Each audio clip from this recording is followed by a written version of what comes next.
Just alright. Let's have a look. Okay. Last stream before Christmas break. Let's do it. It's only a half day. Stream for a few hours. Stream for a couple of hours. Maybe 3 hours.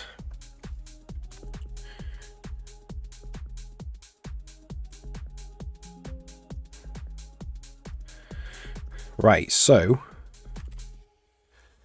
a couple of things I want to put in. I want to be able to change the intensity of the lens flare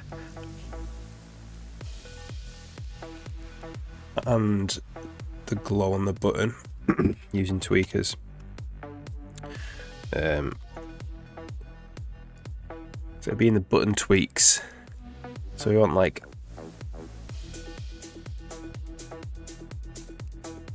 we want two flare. We want the flare rate and the glow rate, I think. So if we go to tweakers, we'll do it here. Flare amount. What's it currently set at? 1, I think. Button text lighting. I think they both go through button text lighting.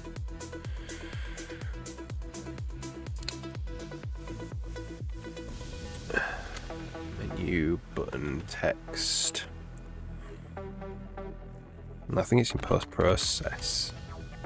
Button lighting, button text lighting.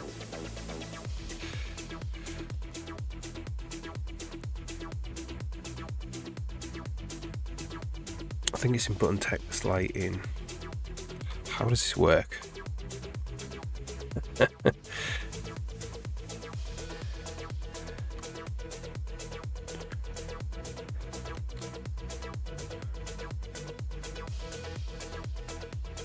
Let's just check how this works first before we do this.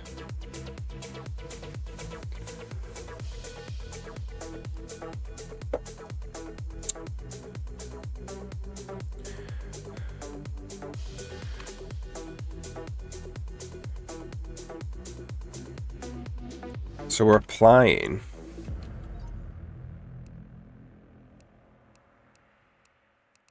a light map 2 times, and one of it's been stretched. The first time, or one of the times, is stretched in Y, and that's to get the flare effect. So I just need to find out where that's happening.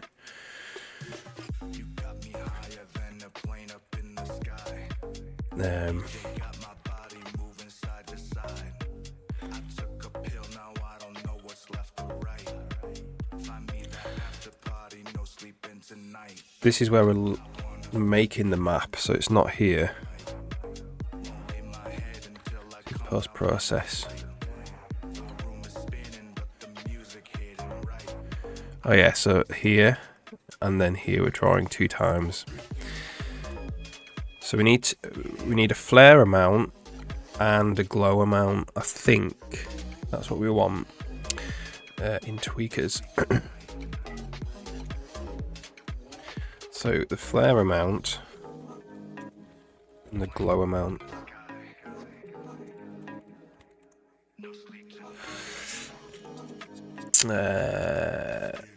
And that's after tween rate.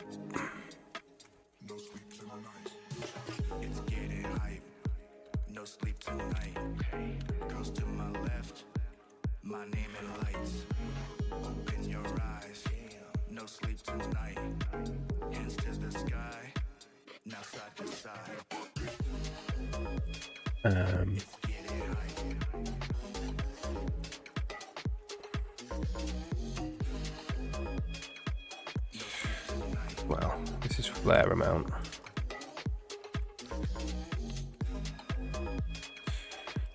Flare amount. And glow amount.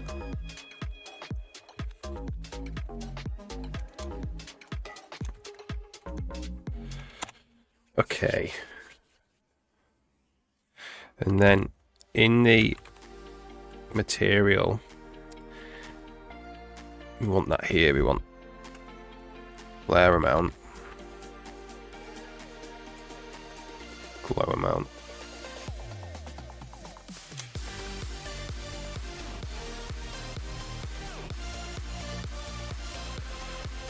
And then in the constructor for this material, we can just get it from tweaks. So flare amount is tweaks flare amount, and the glow amount is the tweaks glow amount. Nightchild. Oh no, I haven't been streaming too much. I streamed Tuesday, I want to say. Good morning, how's it going? You'll build it back up again, hopefully. Yeah, I haven't streamed much this week because there's so much going on with Christmas. You know, with schools and stuff. Christmas fairs and Christmas discos, and just not enough time to stream. And then today's last day actually until I break up for Christmas. So I won't be streaming till the new year after today, unfortunately. I mean, I might be able to get an odd stream in through Christmas, but it won't be planned, I don't think.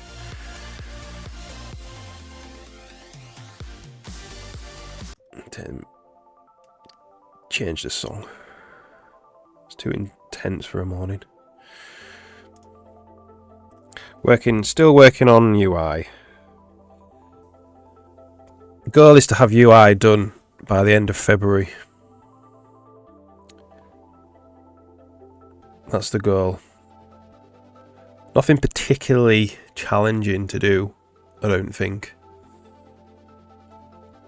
So hopefully we'll be able to do it. Just quite a lot of stuff. There's quite a lot of UI.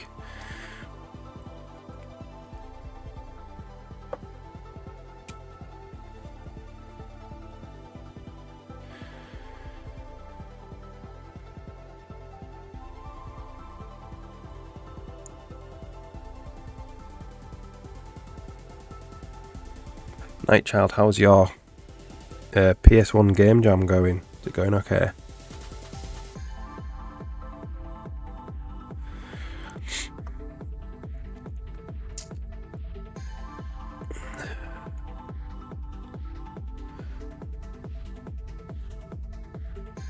I don't know what this is all about.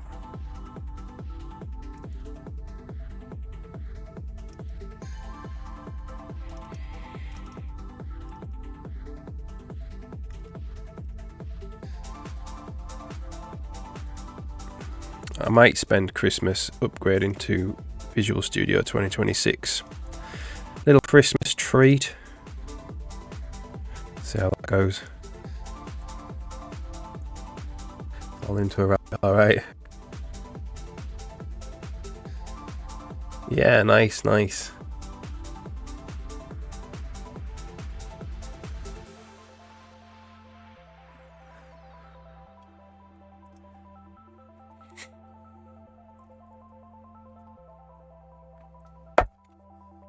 Yeah, if you've got anything else to show, let us know. I'll have a look, it sounds awesome. Alright, cool. So, when we want to draw it now, we want an actual... We want to set these. Shooting. Particle render. Streak render, particle manager, scene system. Nothing compiles, oh man. It's crazy, innit? You can just take things. It's like an endless rabbit hole, like you say. You can take things so far.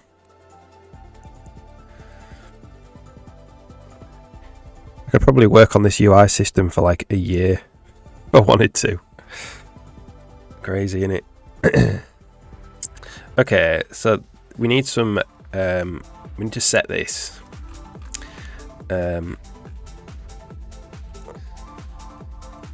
So this main button text lighting.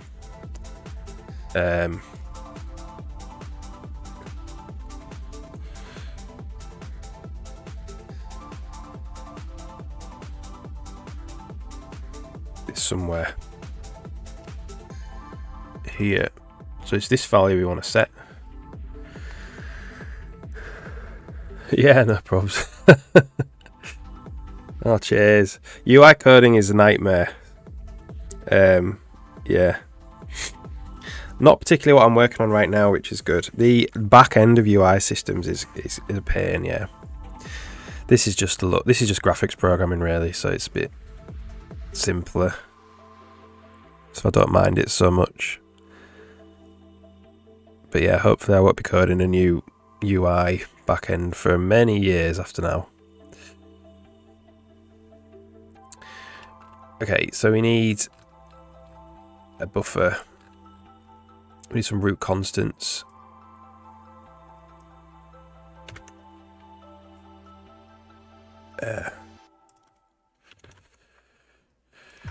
We just need one, actually.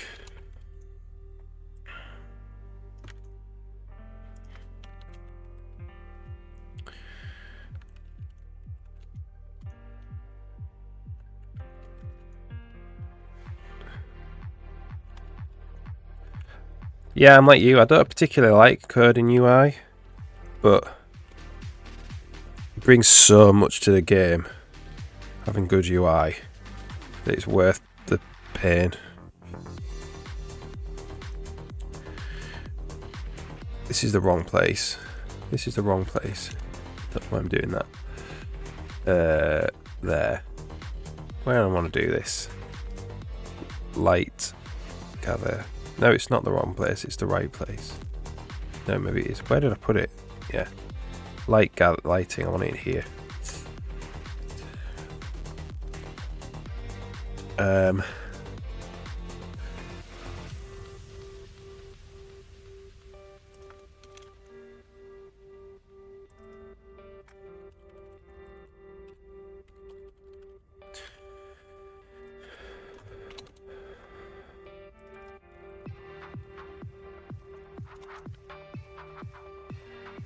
That's just there like that.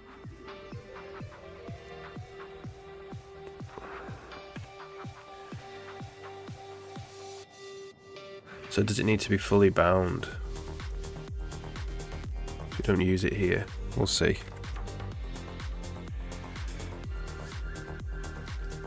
Yeah, thanks for the compliment. It's coming together, the UI, I think. It's getting there. Like, there's still so much more to do.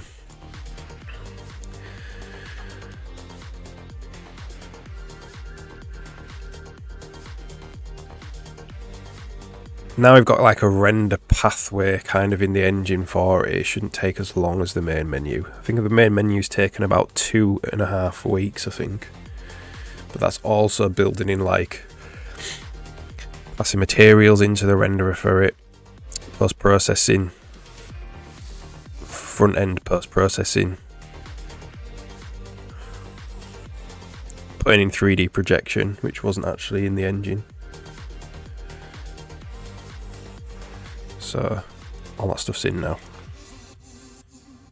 Okay. So number one, we need to bind a root constant.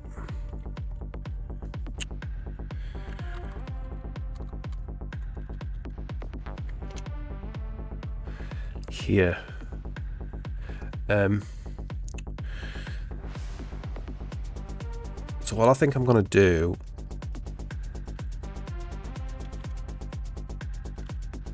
is here float amount, and actually pp bind root constants to number one on address of amount 0. Do this here, and we need to I don't know if you need to flush here or not. No. We'll do that here, and then we will do that here as well.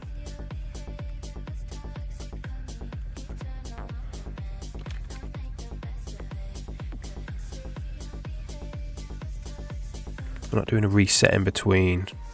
It's going to be a different amount anyway that's going to get bound. So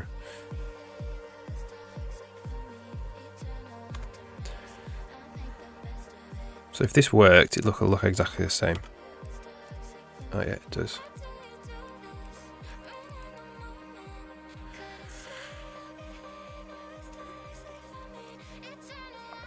So this amount needs to get pulled in from the material.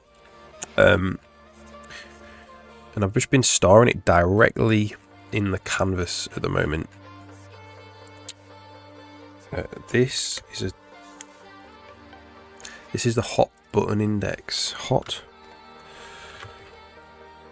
menu button index. And this is hot menu button between. And this is, so we'll do hot menu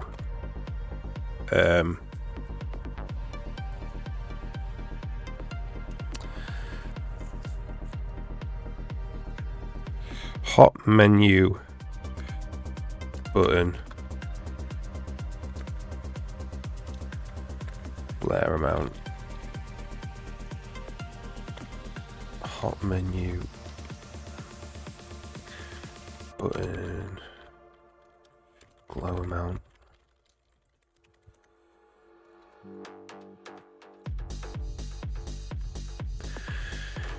I don't know where we were setting that value.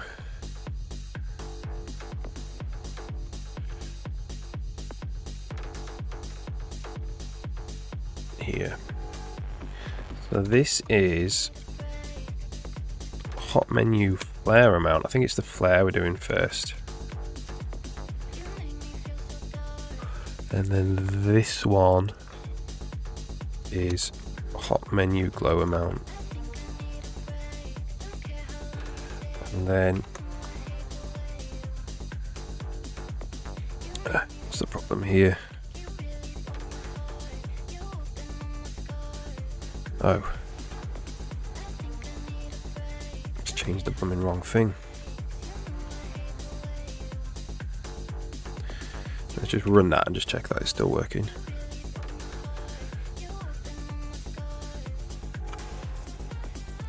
Yeah. So now here, is it here? No, it's here.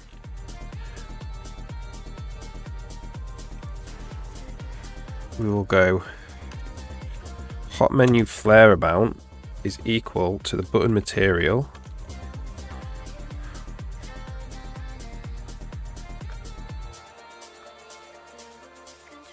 oh, we haven't put it in the material yet. Whoops. It's the text material we need.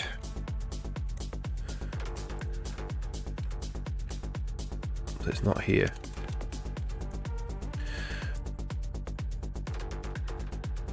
Yeah, it's here.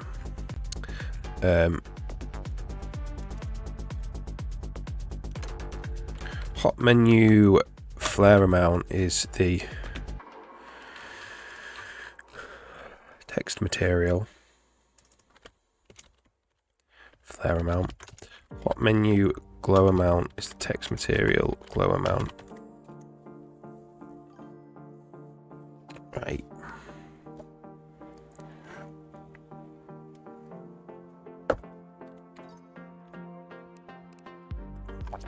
So let's open the tweakers up. And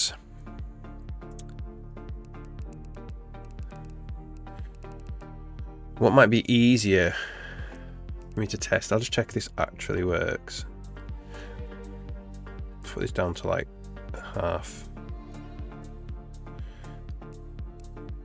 I can't tell if that's working or not. Doesn't look like it actually. Is actually to have it constantly hot. So Bamberg. So this week's been a tough week to stream because I've had a lot of Christmas stuff, particularly to do with school, kids' school. So I've streamed when I can. And then today is actually the last day before Christmas holidays for me, so I'll be maybe get a few streams in over Christmas. We'll see how it goes. But then back full time in like 2nd of January or something. So it'll be a couple of weeks off. But yeah, I didn't stream yesterday. I've only streamed one other time this week, I think. I think it was a Tuesday, I think. Okay. So if we go to the game menus, we want it to be constantly hot, so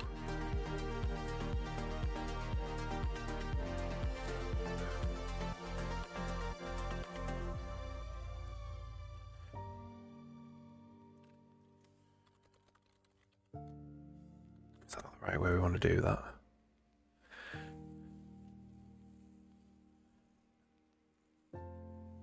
Reset all the streaks. Yeah, sorry.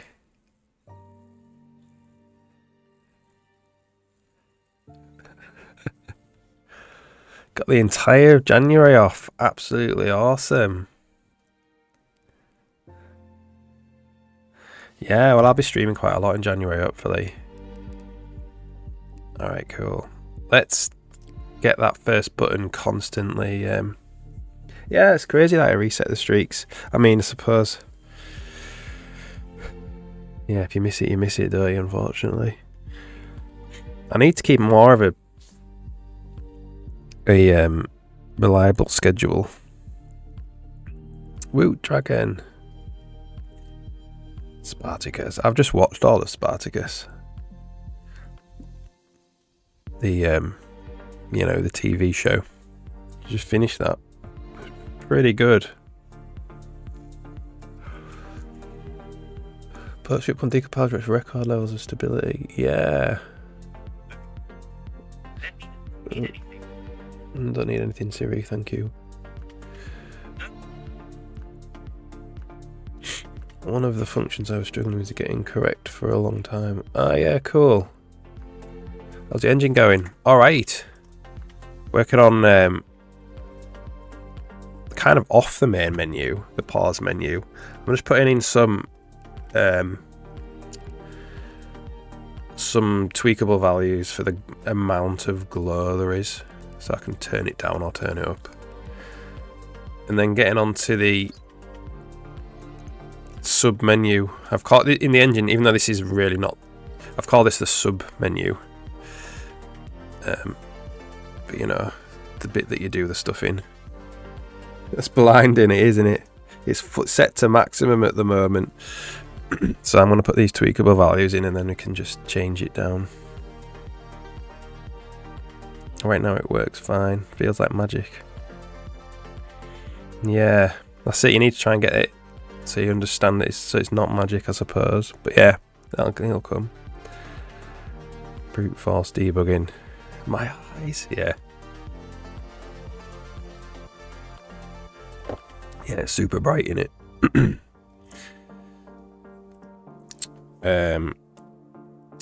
So how do we do this? How do we just get one button to be hot all the time?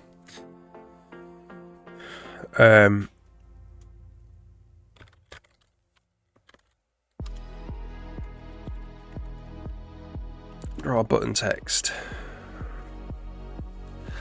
We could make all the buttons hot, couldn't we?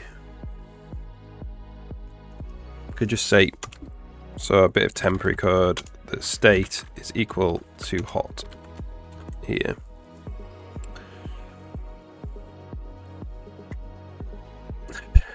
Debugging my life, really.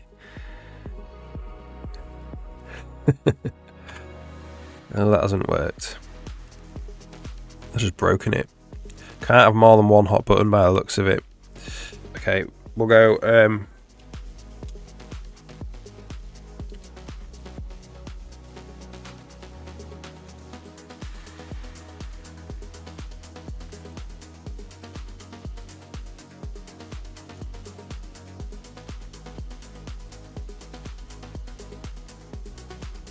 we'll try that. And its skill is using the debugger.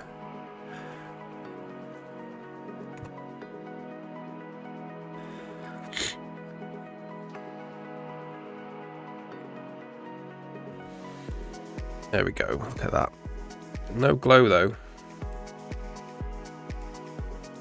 Need to do this here. Need to do that somewhere else. Maybe we do this here. Different state though. Oh, come on. Do it here. And here.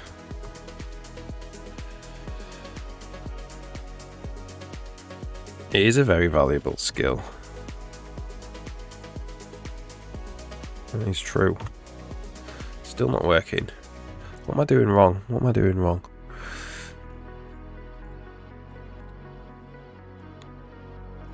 I need to do it a different way, I think.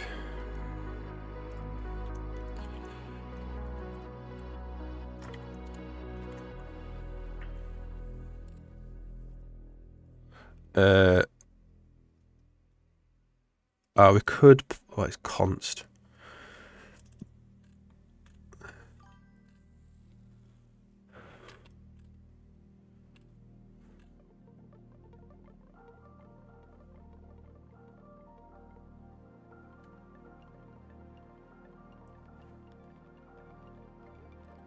It's only here. Okay, let's just do.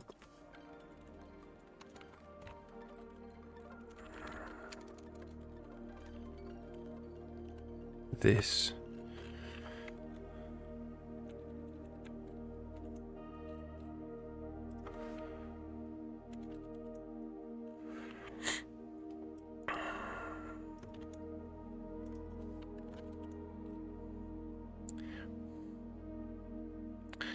This is EUI state.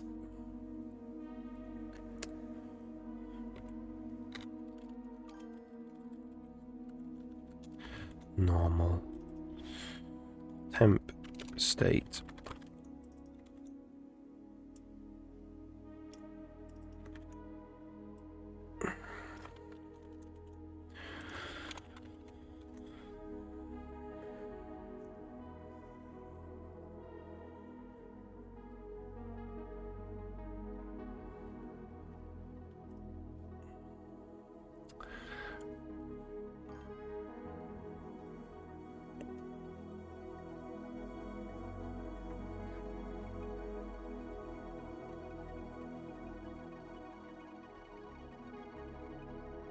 Yeah, it's awesome, Van Bjerg.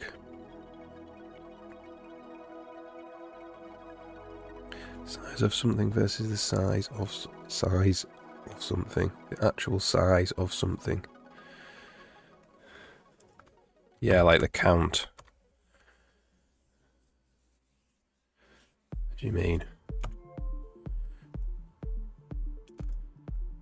Can I get this glow to appear? Maybe the tween's off.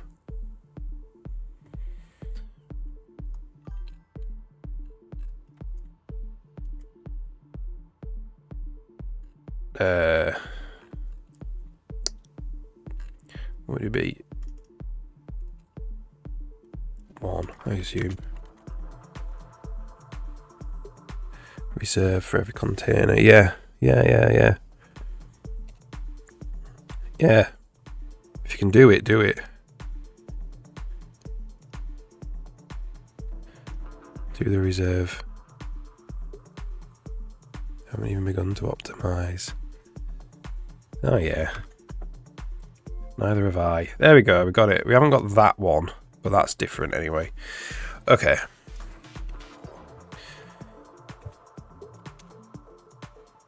Yeah, I haven't done any real optimization at all either.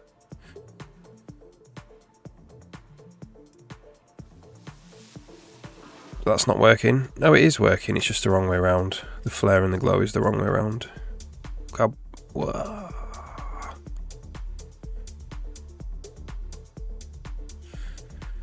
Alright, so we can set this. It's just the wrong way around.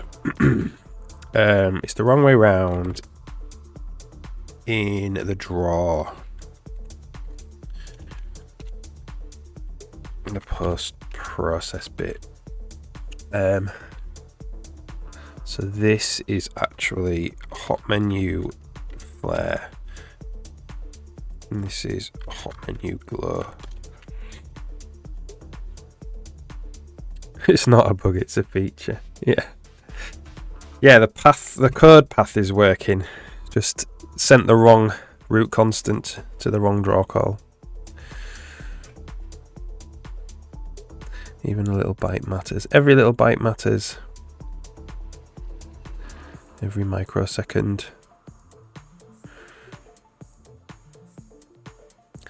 Yeah, I mean,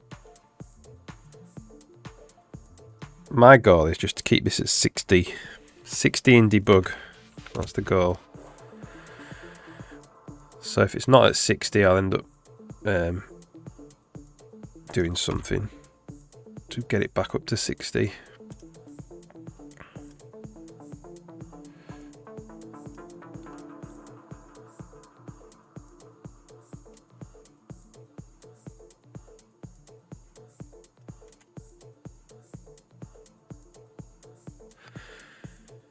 I don't really know how extreme I want it, to be fair. I mean, it's something that can be tweaked later.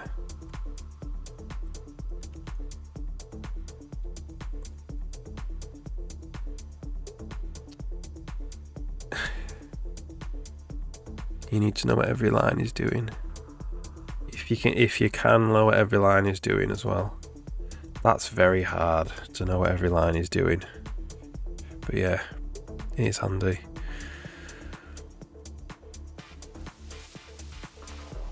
I'm trying to keep this.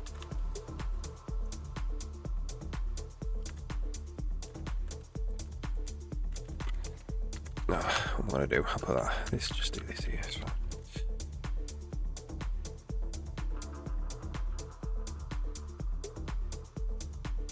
Not just the context of the line itself.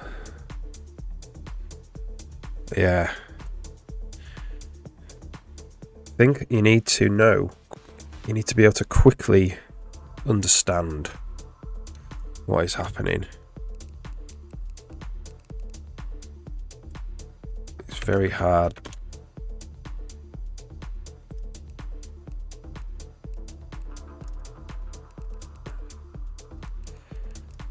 To memorize it all. That's less eye breaking. We'll probably just leave it at that. I think.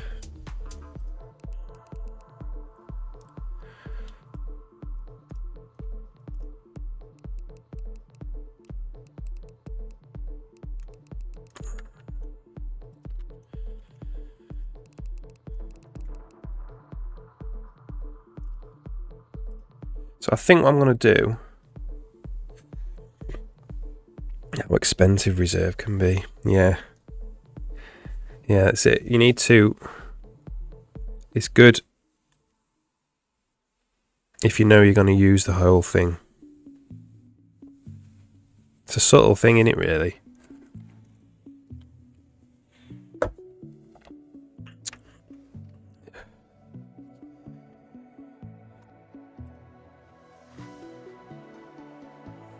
Okay. So let's go back to this. So what I'm going to work on, I think, something easy, because I'm only going to stream till 1, so got 3 hours. I'm not going to do any debugging because it's the last day of term and I don't want to spend it racking my brain. Is what I'm thinking of doing was this separator, this black line, making that nice. So we'll have a go with that. Even one maneuvers it can only end up being 1.7 meg.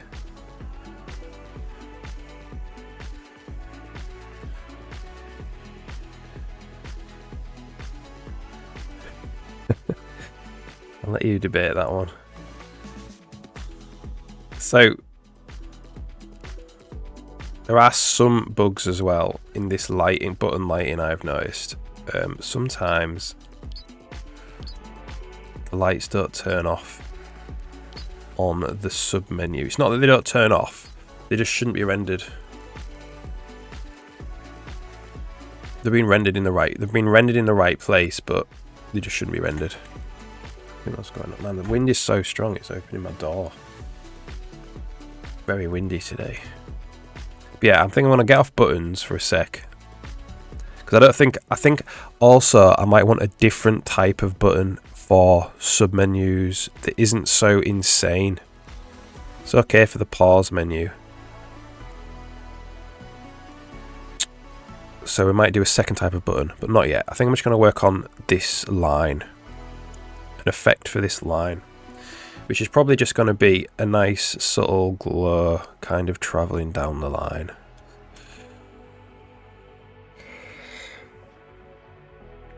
Look at RAM prices on her.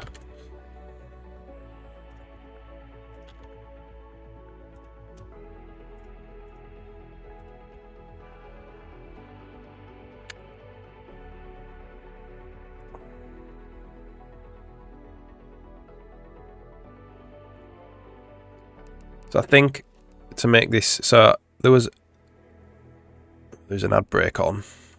I'll wait until the ad break is finished.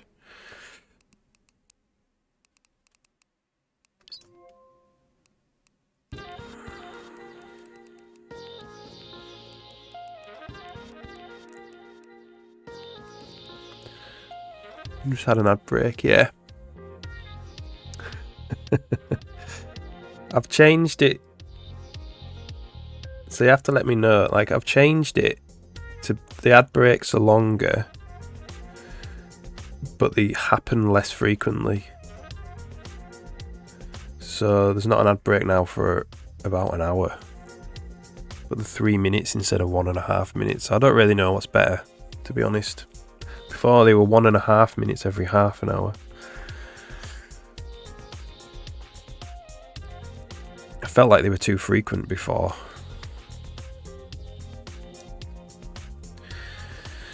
Yeah, it's crazy, innit? Do you remember? I don't know if you do remember, but there was a time when if you had Amazon Prime, you got ad-free Twitch. Do you remember that?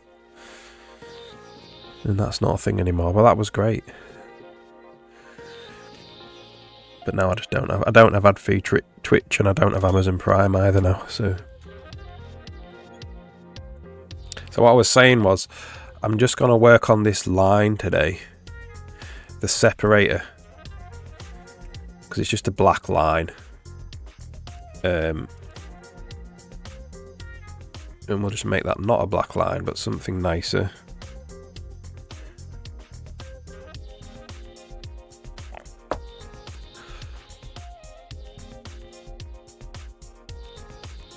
I think so. What I'm going to do is, and I was saying as well that I'll probably have a different type of button for a sub menu. That's quite an intense button. Which is probably okay for this, but not. Like, I might center the text and just have this light and none of this flare. I'm not sure yet. We'll get to that. But first, let's just do this separator. So I'm going to put a separator in here so I don't have to constantly keep opening this sub menu.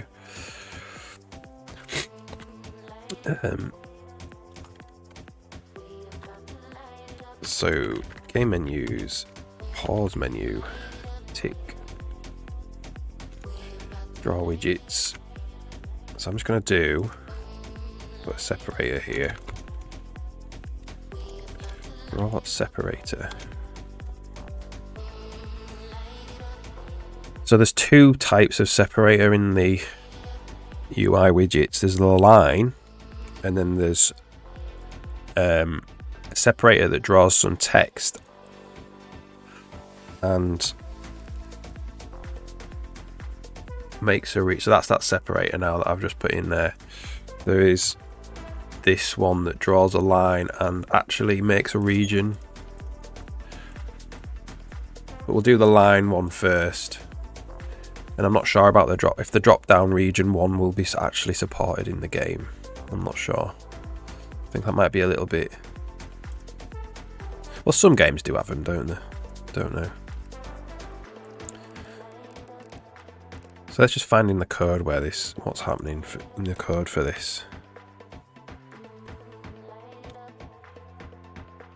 So it goes get next separator bounds, ticks the state, draws it, returns the result. Which is straightforward. So what I can see as well is that it's not actually in the middle there. So what's going on there?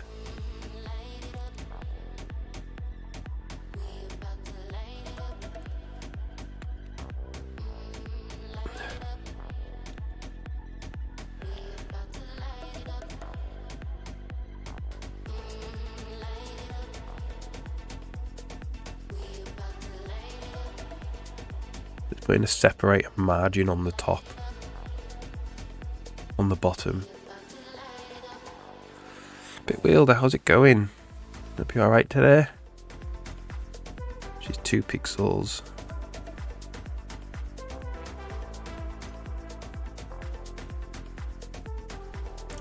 So I wonder if we do next P dot Y plus equals style separator dot margin, separator margin.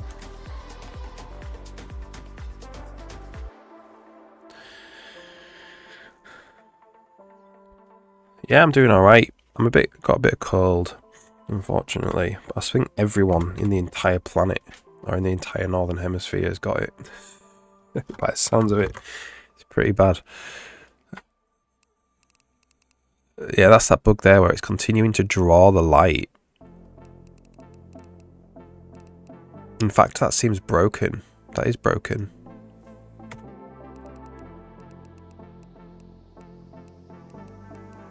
Interesting.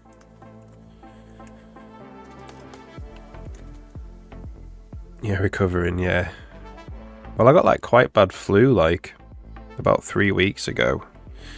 And then just low level, you know, low level since then, but it's not gone away. So drawing the separator breaks it. Ooh, that's a shame. That is a Z order thing. Let's just check that, because I think what's happening there is it's drawing some buttons and then drawing a separator, then drawing some buttons.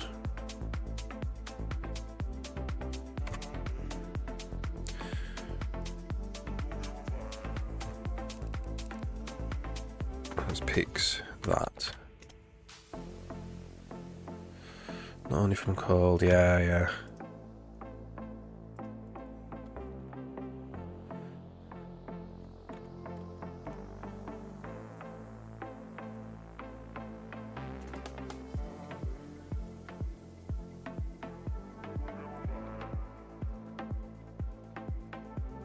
Yeah, so it's drawing some buttons, doing some lighting.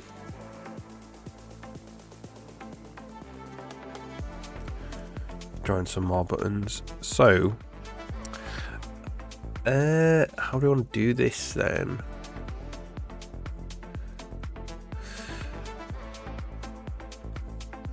I don't think I want to fix up the algorithm so it can do 2 independent draw calls. I want to try and keep drawing the buttons all at the same time.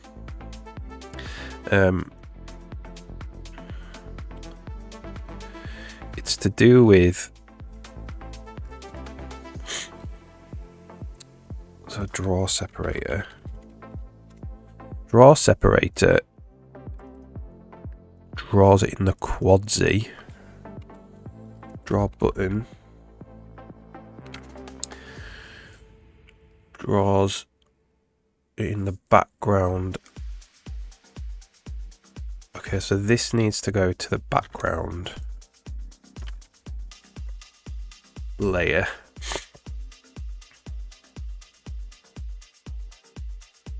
I think.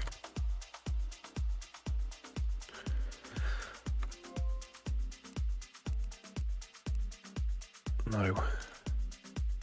What is the background layer?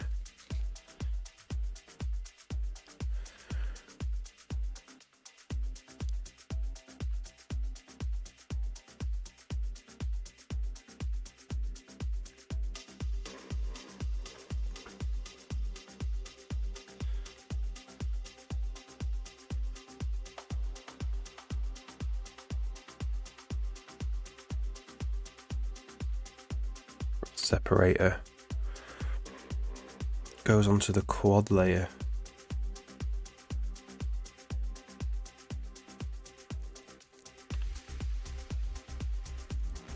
So that should have fixed it. So why hasn't that fixed it? Draw separator sounds funny here. Yeah. I mean, it's like section divider. I don't really know what the best word for it is, really.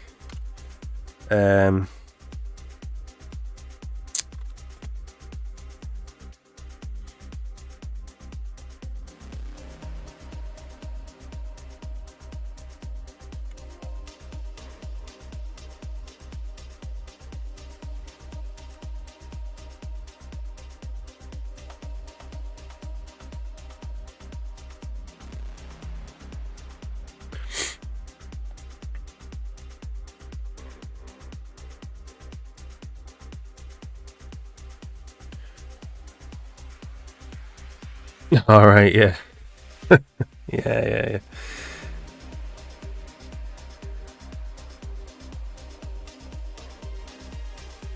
Okay, this is really not working now.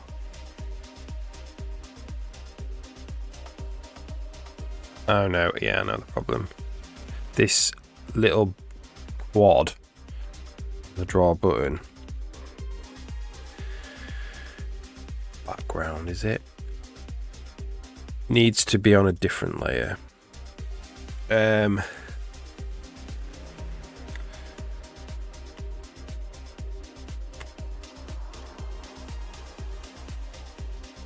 Needs to be like below the background, really.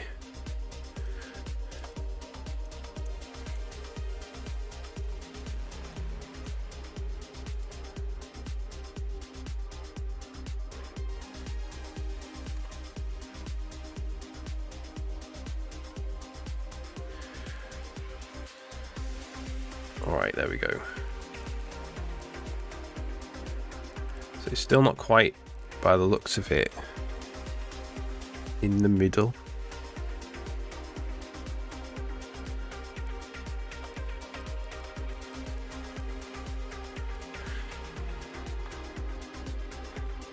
See, this is why UI's a pain, because it's all like, it's 2 pixels off, but you don't just want to excuse me, you don't just want to push 2 pixels on randomly.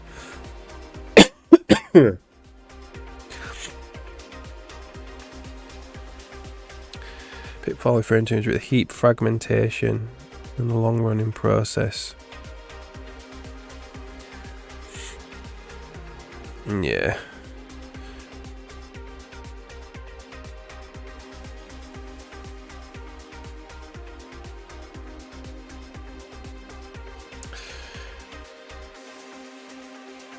Heap fragmentation. I try and... So I have this free block count, which basically tracks heap fragmentation. Just check that's low, and if that's low, I'm doing alright.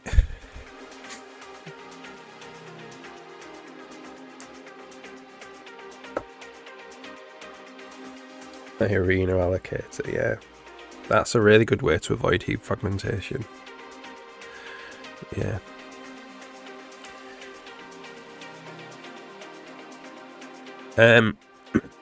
Yeah, so it's all like UI. The reason why UI programming is annoying is because it's like, well, that's just 2 pixels out. And you're just like, why?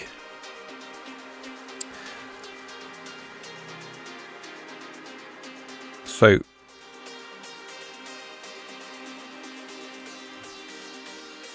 get next separator bounds.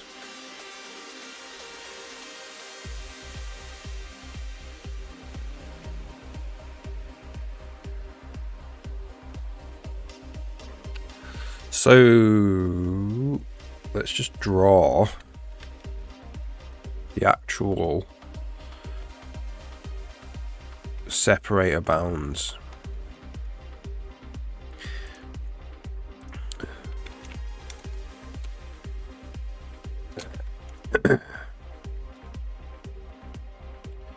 Draw quad outline. text bounds. 1 in max.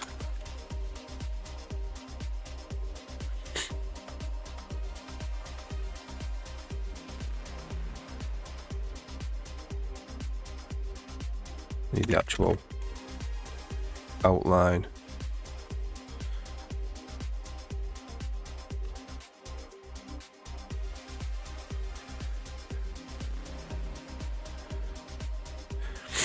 Woot Dragon, it's the right thing to do if you know you're going to use every single element. The right thing to do is call reserve.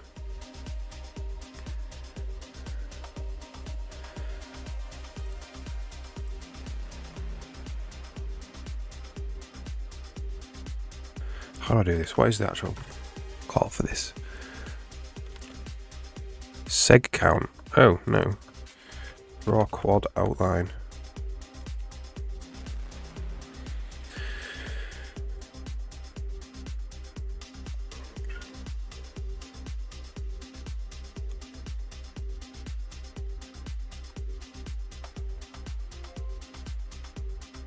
Okay. So it's to do with the buttons, I think.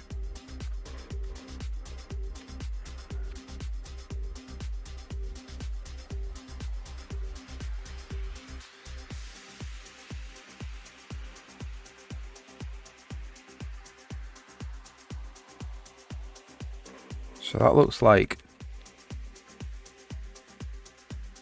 1, 2, 3, 4. 1, 2, 3, 4. So that is in the middle. Doesn't look quite in the middle, but that's because that we got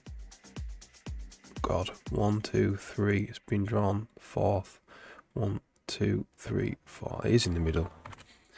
So it's the button bounds.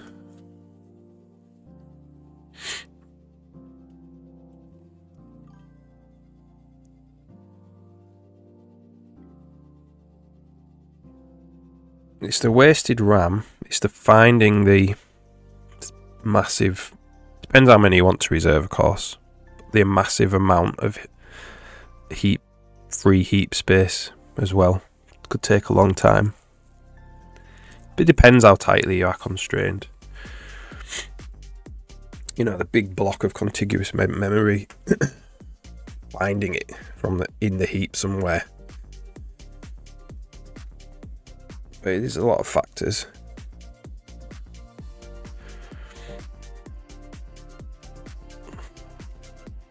Yeah.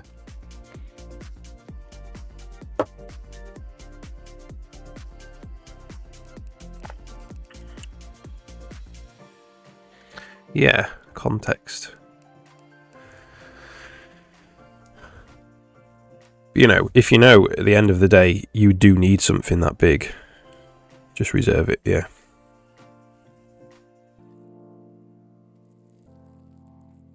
Reallocating is 10 times more expensive. Yeah, that's what I'm saying. If you know you need it, just get it.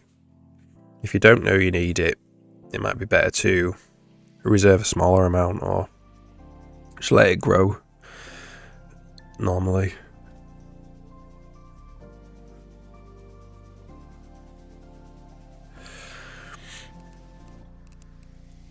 So, get next button bounds. What's this doing? So we possibly need to put button margin on there as well. So next p dot y plus equals style dot button margin.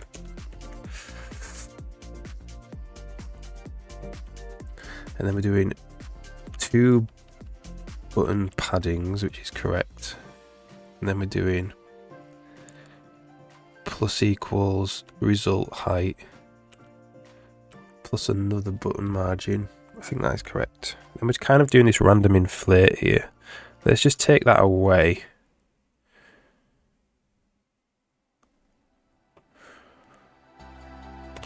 With the, you know, we might put it back.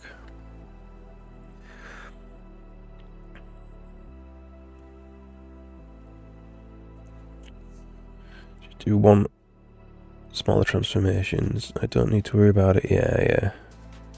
I just use the arena, allocate everything, and it frees everything. Yeah. If you can do that pattern, that is a great pattern. That looks right. It's made the buttons a bit bigger, but that's fine. Actually looks nicer, I think.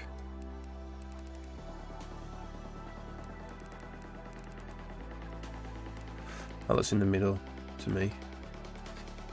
Okay. Over time, every container needs to grow. It's going to be reallocating.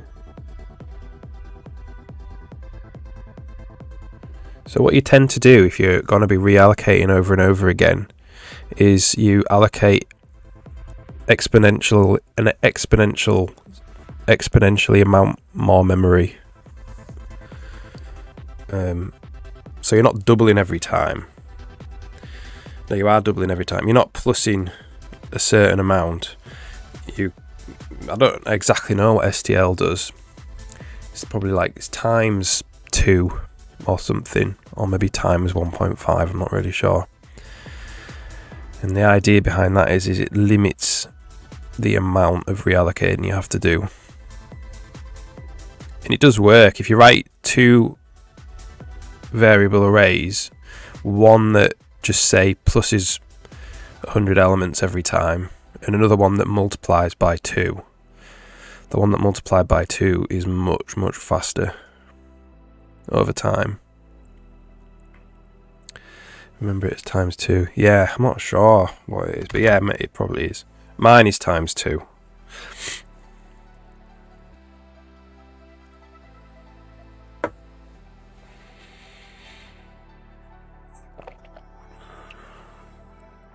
But if you know you're going to use everything, you don't know at compile time, but you do know at runtime how much you're going to use, then get it all at once. Yeah, that's it. That's good.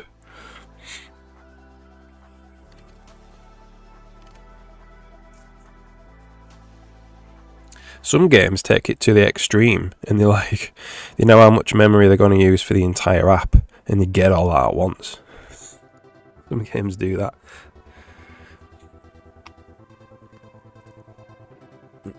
That's the way that, like Handmade Hero worked, if I remember rightly.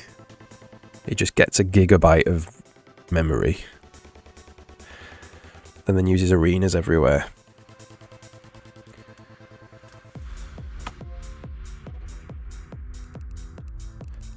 So, we need to make this look nice. Right now it's just a black line.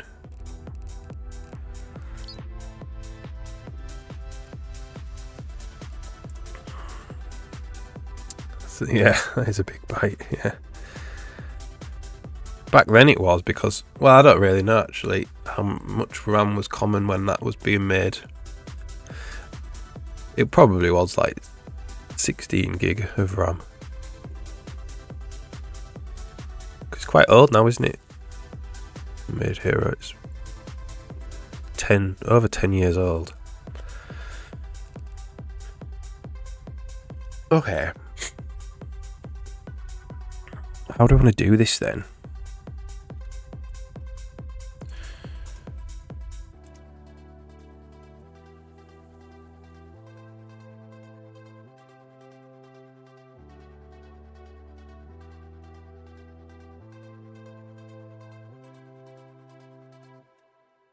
We'll just make a material for it and get it into a custom shader and see what we come up with. I don't really know how I want them to look.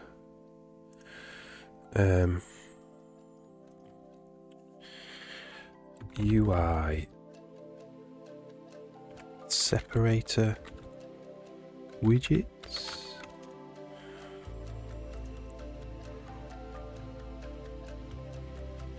I don't even know if I've called it the right thing. I don't know if it is a separator.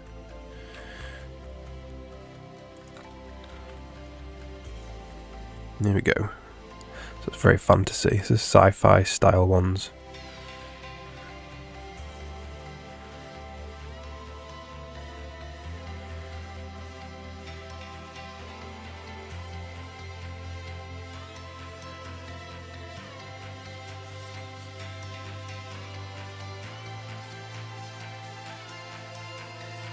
Pretty nice.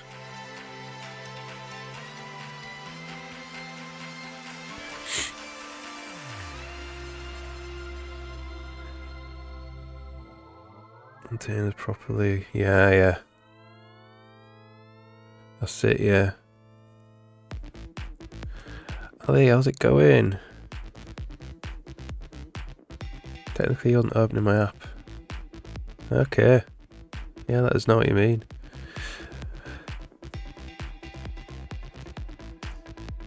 Standard vector is a good default. Is a good thing for pretty much everything, but yeah.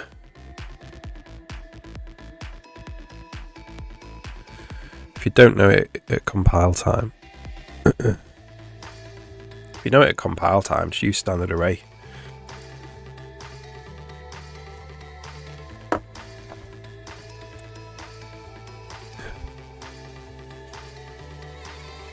If you want maximum performance.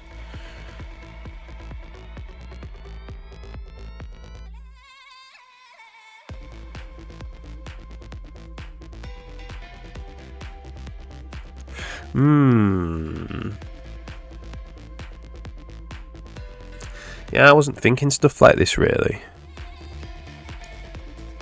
It's a bit random.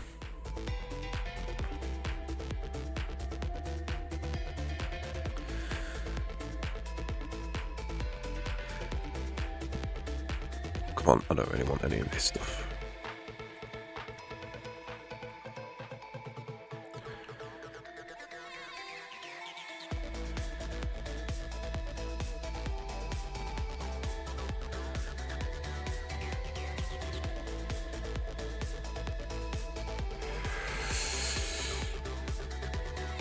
Terrible arrays performance. Yeah. Yeah,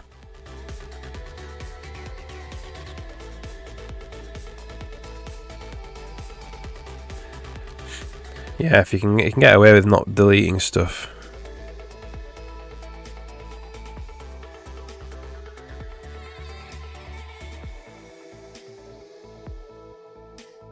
Yeah.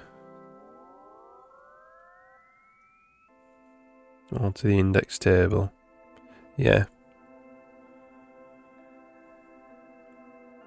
Yeah, you just change the index of the one you've swapped, don't you? But yeah.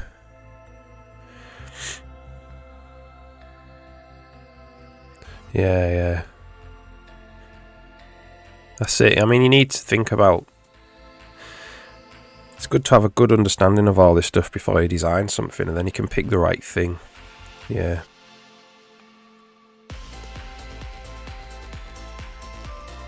Alright, let's just get it into a material. And then we can mess about. So draw separator.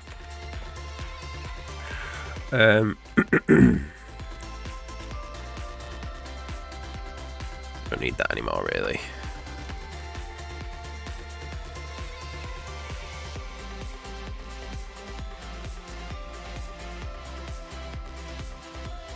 So the question is, do we want to pass in the entire volume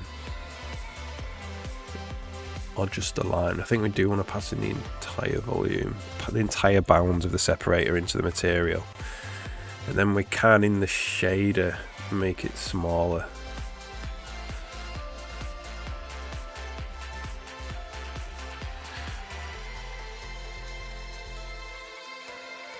Okay. Game UI canvas, we will have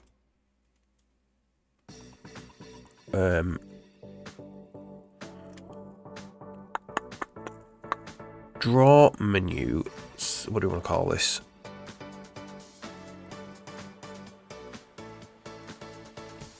Void draw menu separator. Standard optional size T. So that is const rect bounds, and then I think all we really need is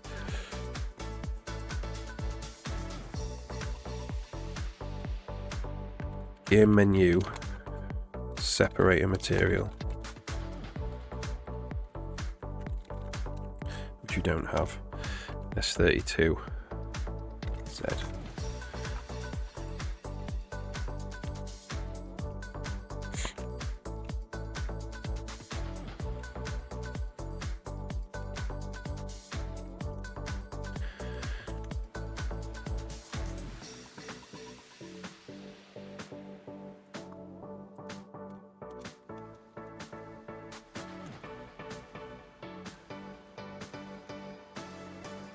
Whoops.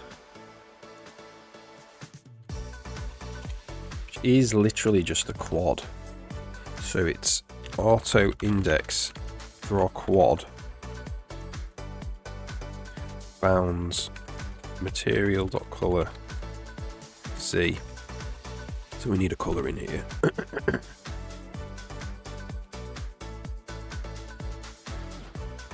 And then we will go if index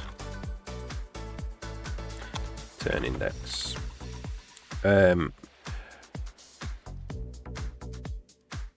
Draw items.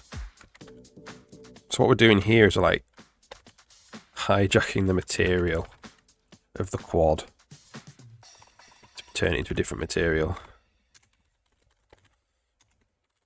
Add game material instance standard move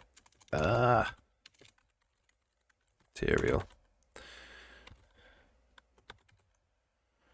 and then this material is going to be menu separator. Menu separator.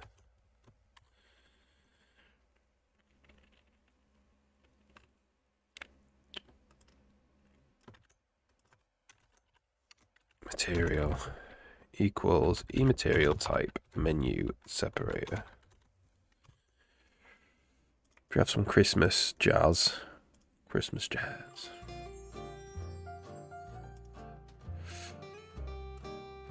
I know exactly why.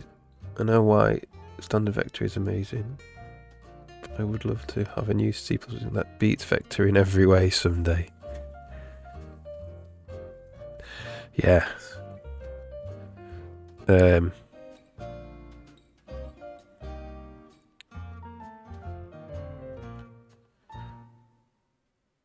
So you can beat standard vector if you're really, really careful about memory management.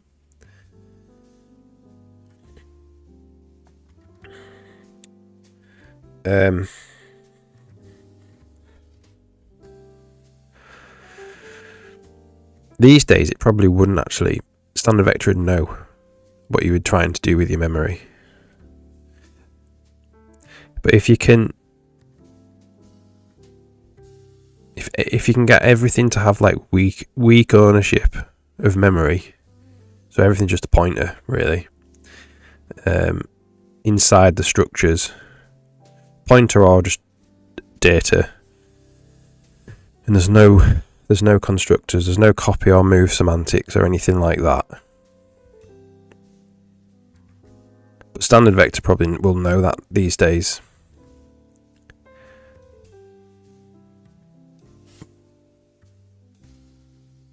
Then you don't have to do any deep copying or even moves of any elements in the vector. So actually you reduce the reallocation of a vector down to a mem copy. And that is literally the fastest thing you can do. You know, just a mem copy. So if you can reduce the reallocation to an allocation and then a mem copy, then that's it, you're at the peak performance.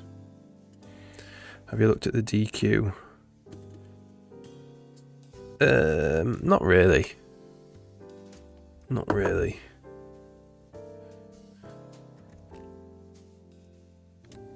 Let's have a look.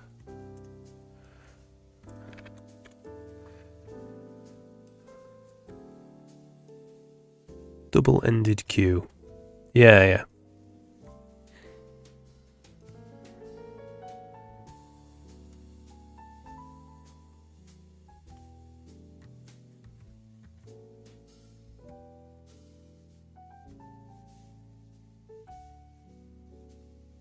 Yeah, so this is also called a bucket array, I think.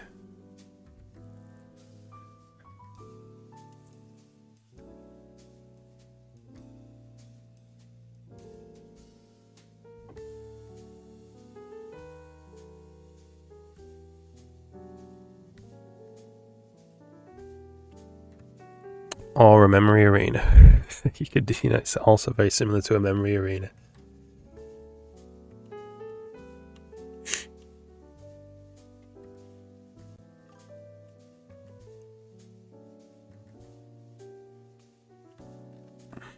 Nice.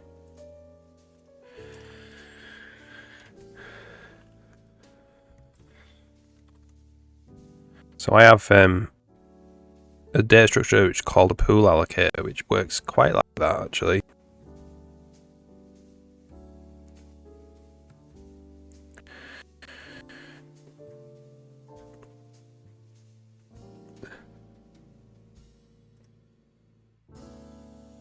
Right, so we have draw menu separator now, which just does the draw quad, which I believe the old one was doing, but then it just reassigns the material.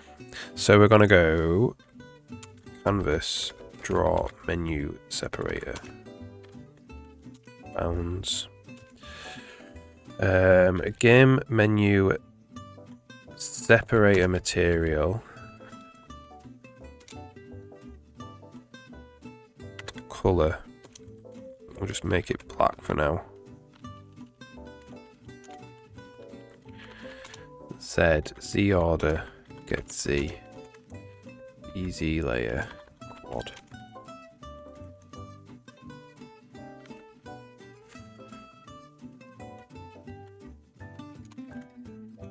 Keep that.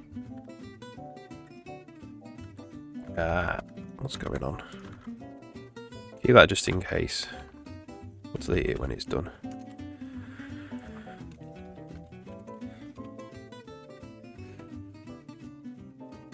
Yeah, that's it. That's what makes you a good programmer, I think. Is you know about all this stuff, and then you can make these good choices, because there's no one perfect container or anything.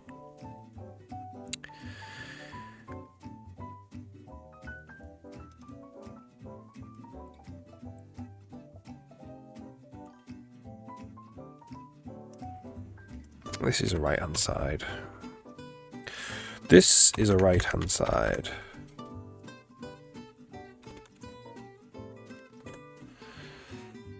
Yeah, that's it. Yeah, you're in the right path, Woot Dragon, for sure.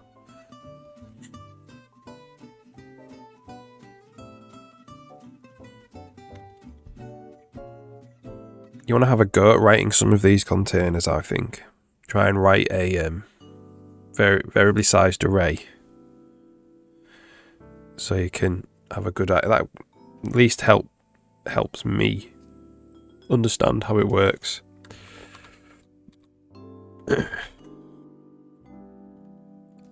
Right, so we're in here now.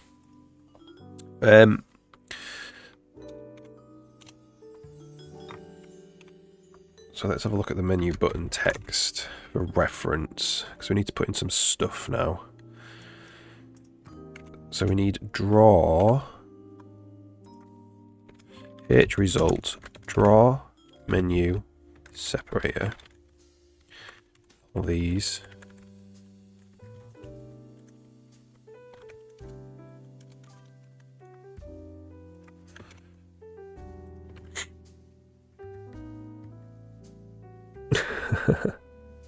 Nice one, Woot Dragon.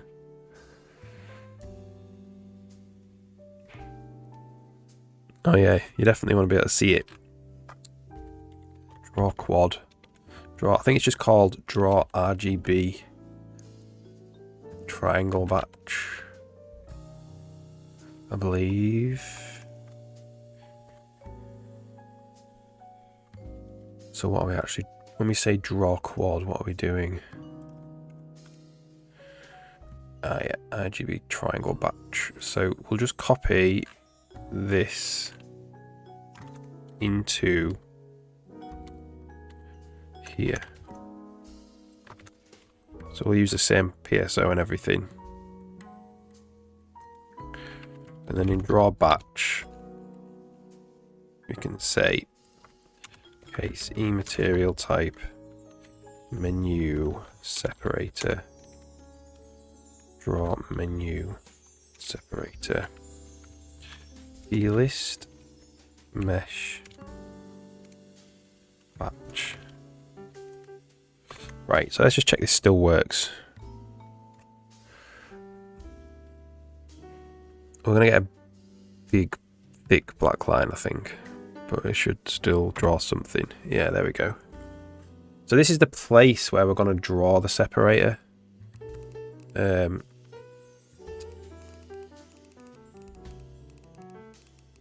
need to figure out what we want to do. So we need to get the material out.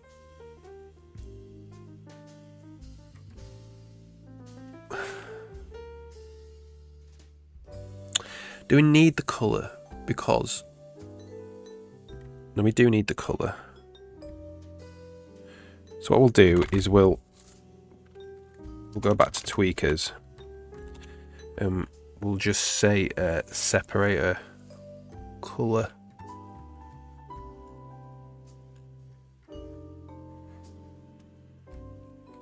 Do you want to make an actual separate structure for this?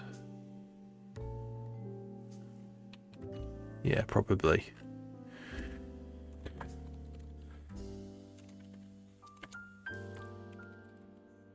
Separator tweaks color.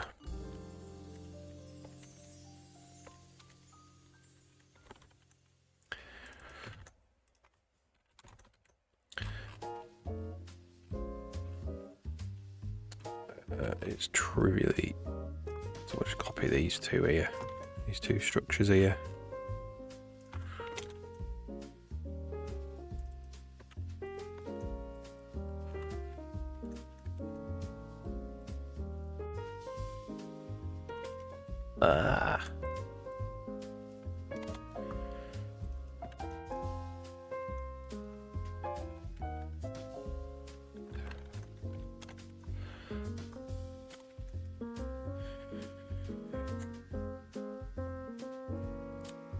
So I'm coding right now with a little bit on the tweakers tool so I can change stuff at runtime about the separator. Okay, so we need a draw.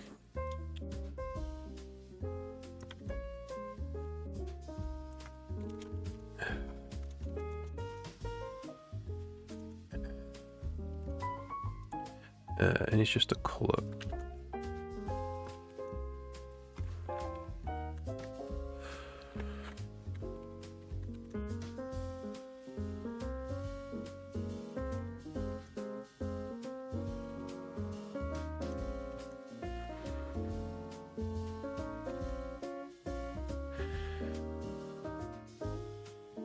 And then, assuming that compiles, game menu, game materials now.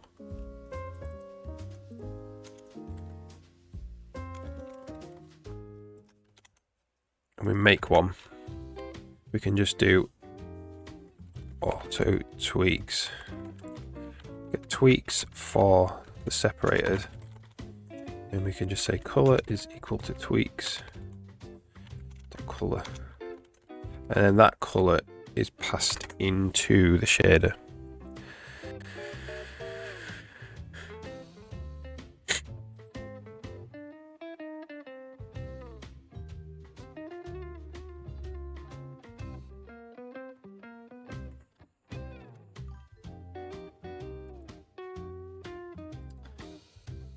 And that can just go away now. Real world speed test. Fastnet Mon DDoS protection. Who runs the fastest DDoS protection products on the market? DD, that's the denial of service attack things.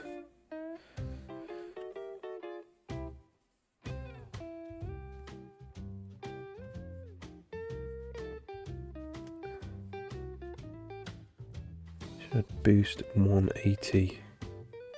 Boost unordered map achieved 3.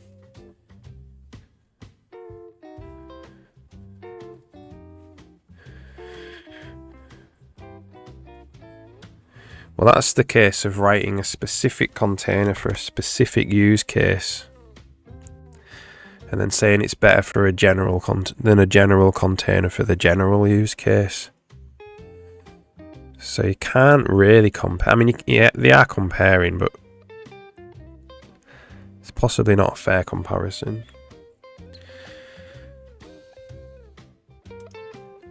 There's more. SDL has to take into account more than performance, like runtime performance. Okay.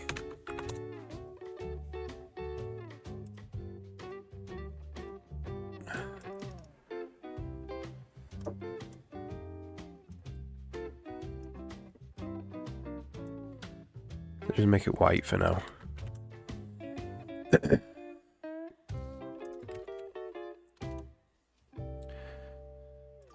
Boost, man.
Cool. Yeah, I mean, I've heard of the probing, linear probing for a hash map. That's what my hash map does, actually, rather than the chaining.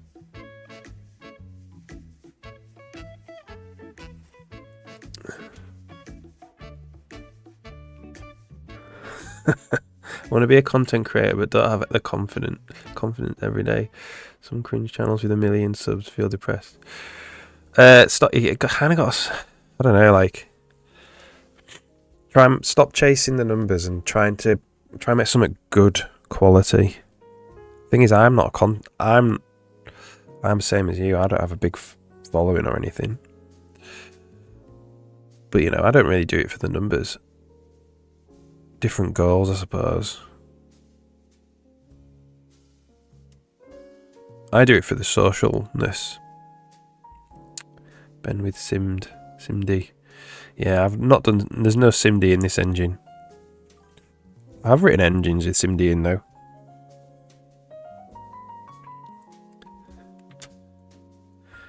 No, SimD that I've written. There is SimD in the engine, but it's auto-generated. Where would it be?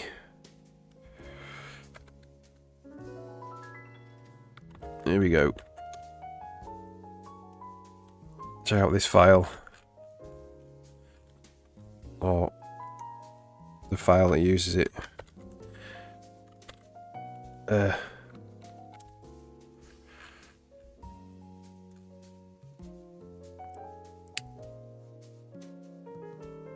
this is all, I believe, or a lot of it is SIMD. It doesn't look like it though.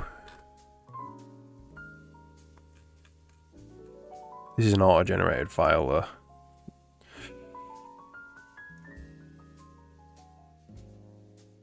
Maybe not this one. One of them is. I can't remember. I don't look at it. A small, loyal fan base. Yeah, I just want like a group of people to talk about coding with. That's all I want. I don't think I would be able to handle having 1 million followers. That'd be too scary for me. For multi-threading, Bull's concurrent flat mat outperforms Intel by 2.5. Provide an excellent performance. Not free.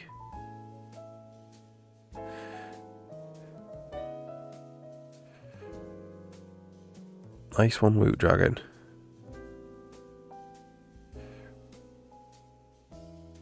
What do I think about SIMD in general? It's very useful if you need it. Yeah.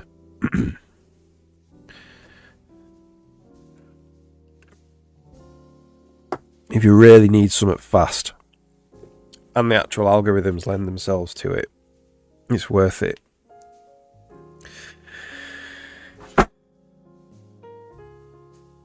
Definitely. I've written a SIMD maths library before. And it is good. And the standard containers. Yeah, it depends how you define better. That's the problem. What do you mean by better? Because standard vector's trying to do a lot of things. It's trying to appeal to a lot of different people's requirements.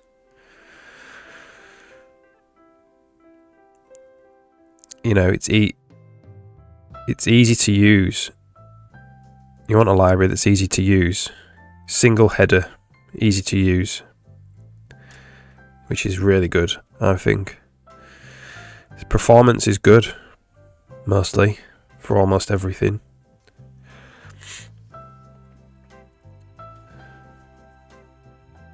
If you're looking for that special case for your use case, then you probably will be able to beat standard vector. Be able to beat it, yeah.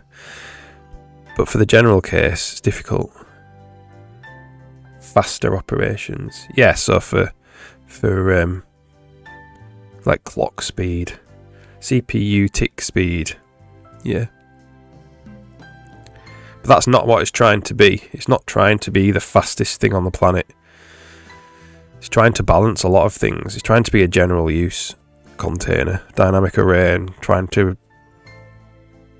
get what, like, implement something that fulfills that general use for most people whilst being easy to use. And every compiler, it also implements it differently. Don't forget that. There's not just one implementation out there.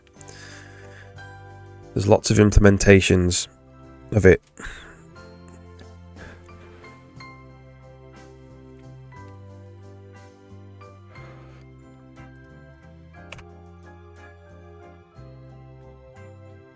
I want my game to be fast, not some general slow app. But using standard vector doesn't mean it's going to be slow.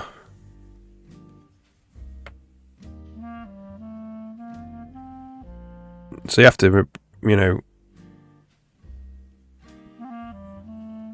if you have a use case for some kind of incredibly fast memory tight iterator,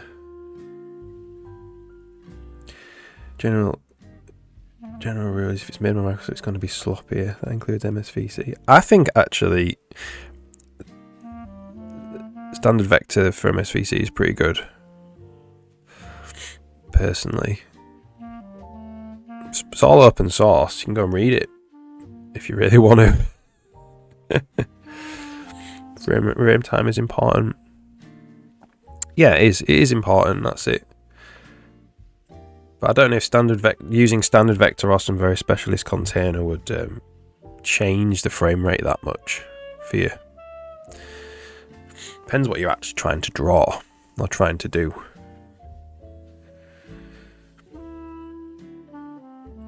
Had better results with Clown than MSVC, yeah. Yeah. So have you tried MSVC with the Clang's implementation of, say, standard vector? Or whatever they use. And see how that changes things. Or yeah, or the other way around.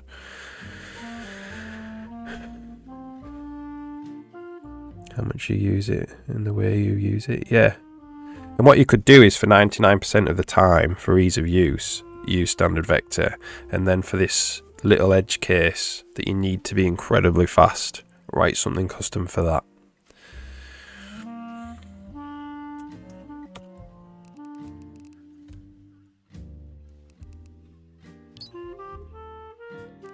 Okay, right, let's write a PSO for this then.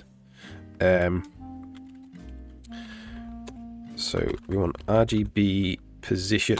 You mate. Just copy this.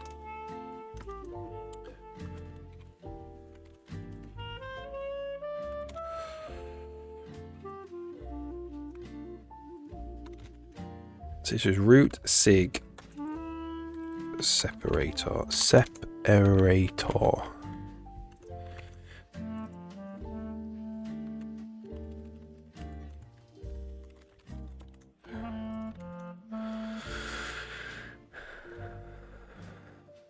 Alright, there's an ad break in 1 minute, and I'm going to make a cup of coffee. It's going to be glorious. I've got one left.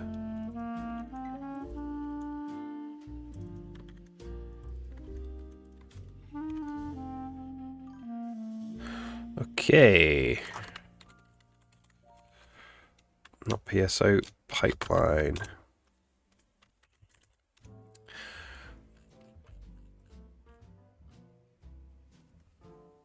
Your entire project is an edge case.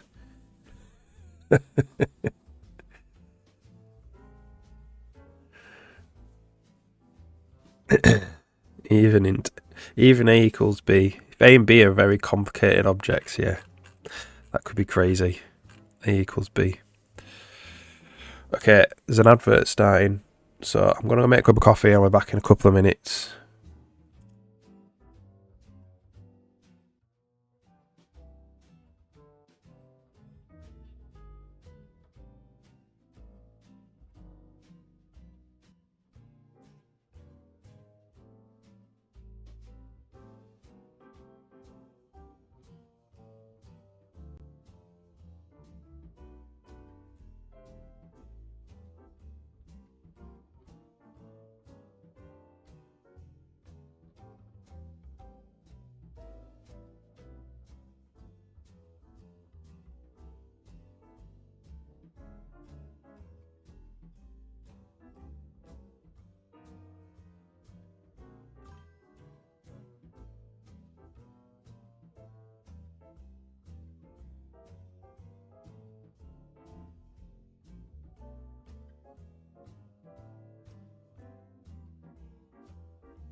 Alright. Makes me an edge case on the edge of my seat. Try and be relaxed. Vanbjerg, try and be relaxed. Coding's best done whilst being relaxed. Okay, where was I? So we were doing this.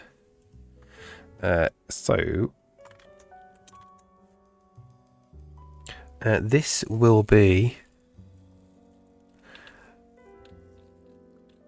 probably alpha blend, I'd say.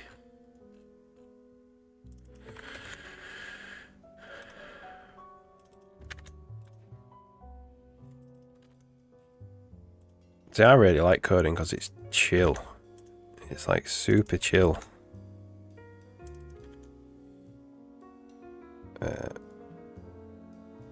Menu separator.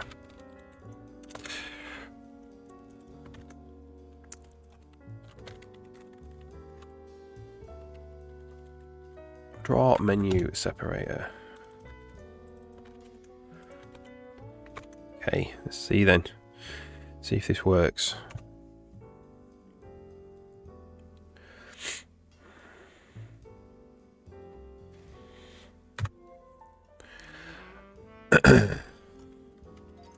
So all I'm going to do is game UI as return red.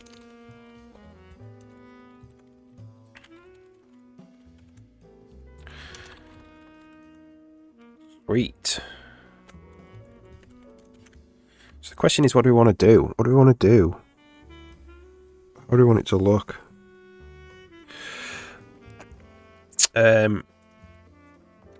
We should stop drawing the outline for a second.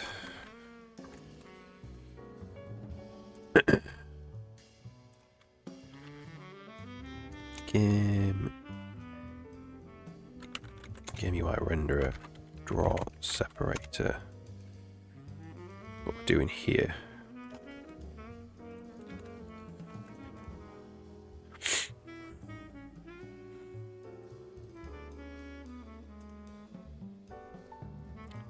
A lot of boost stuff comes into the standard as well, I have noticed. It starts off in boost and then comes into the standard over the years.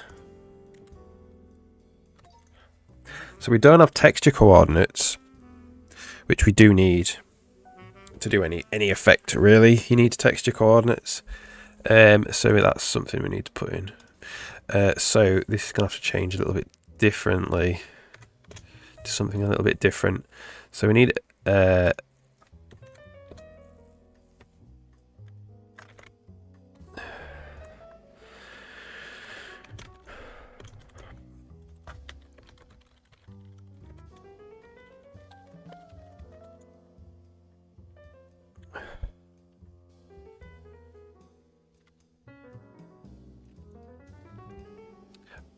so we can actually straight up put the right material in. Actually, I can do this now.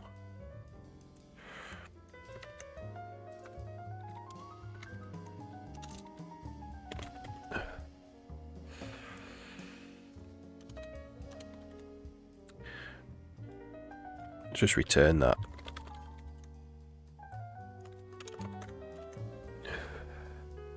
Boost contain a small vector.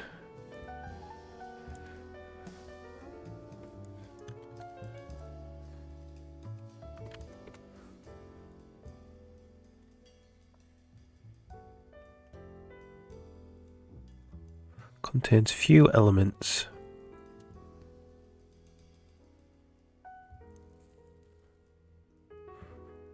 So it's like halfway between an array and a vector.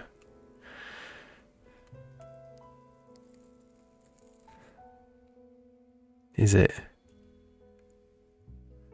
So it says it can avoid dynamic storage allocation, which means it must start off as an array and then move to be a vector if you fill it out.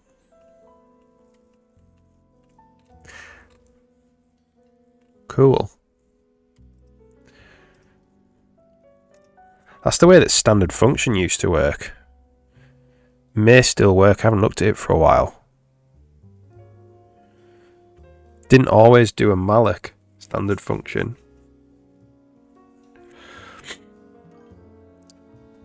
It used to have a little bit of stack space if you didn't pass any, or if you didn't pass hardly any capture elements, it wouldn't actually do a malloc. I don't know if it works like that anymore though.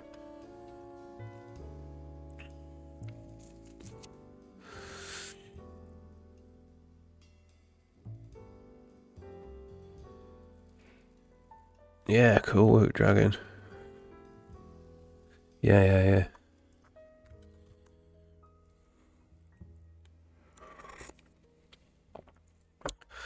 So we want to build. We want to pass in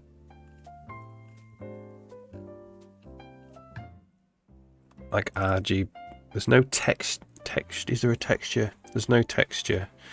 We want RGB. We want XYUV really. But we might want more stuff. Probably will. We'll go with XYUV2 for the vertex buffer. And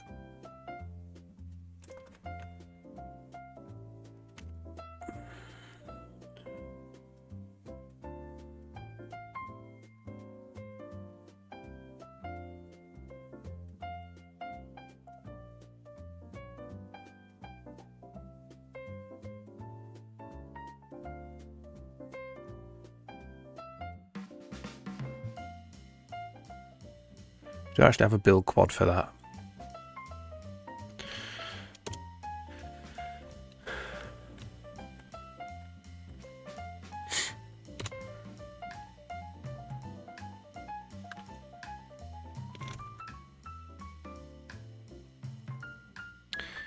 XYUV2 like that.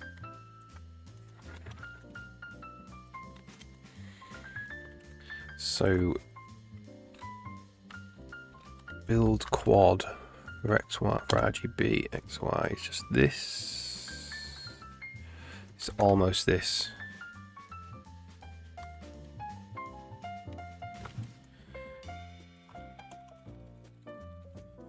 But there's no texture index, it's the colour. So data 0, I think. Not set color A.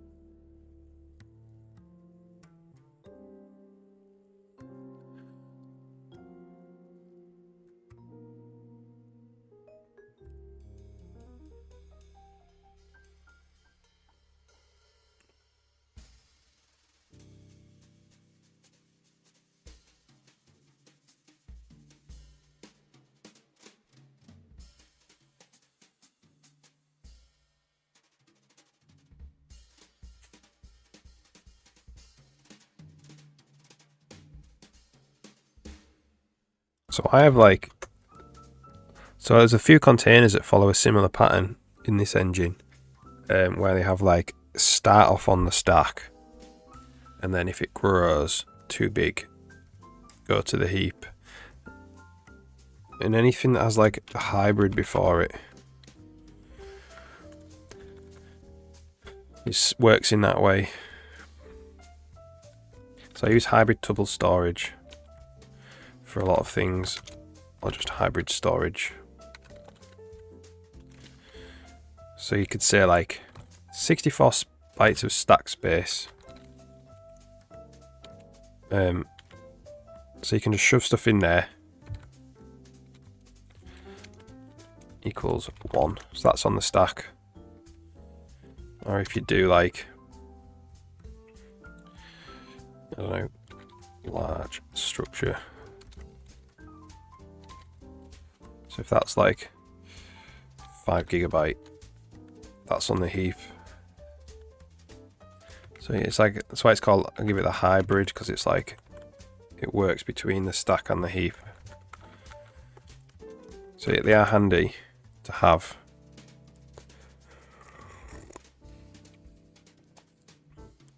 If most of the time it's just going to be on the stack, but sometimes it might not.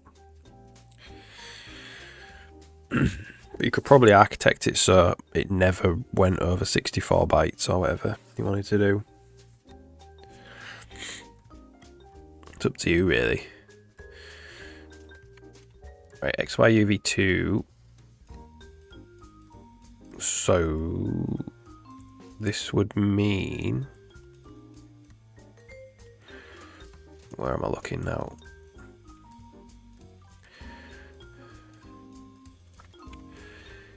In Vertex.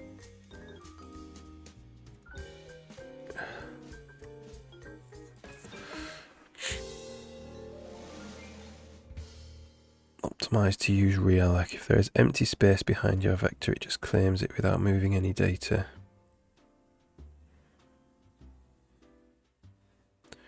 Everything.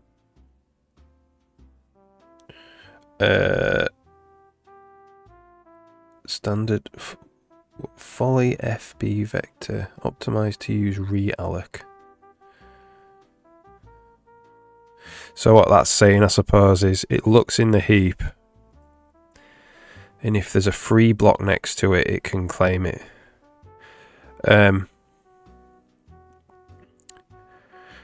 That's a good optimization if there's a free block there, but chances are there isn't.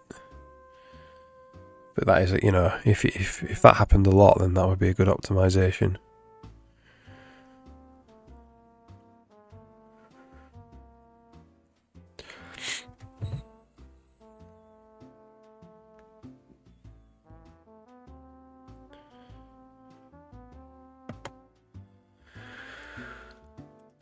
So this is XY UV. Position. And this is color. And this is XYUV XY. This is color.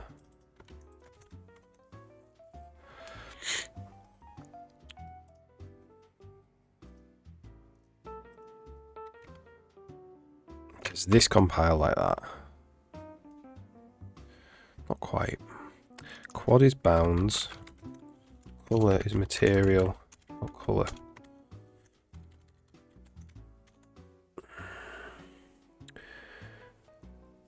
That's for big data. Facebook uses it. Big data.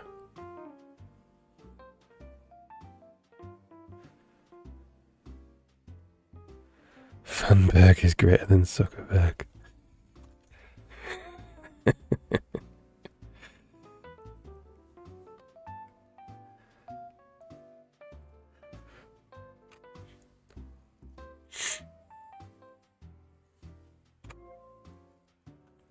Still looks good to me. So we should have texture coordinates now.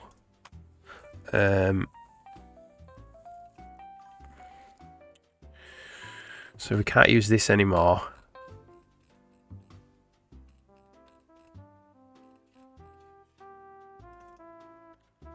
Oh, we'll just make another one. So struct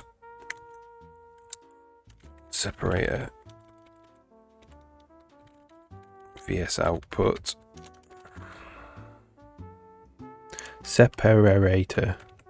separator vs output for position.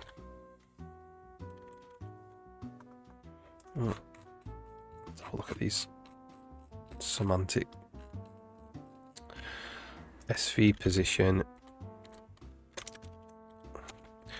float to UV text code 0 float for color.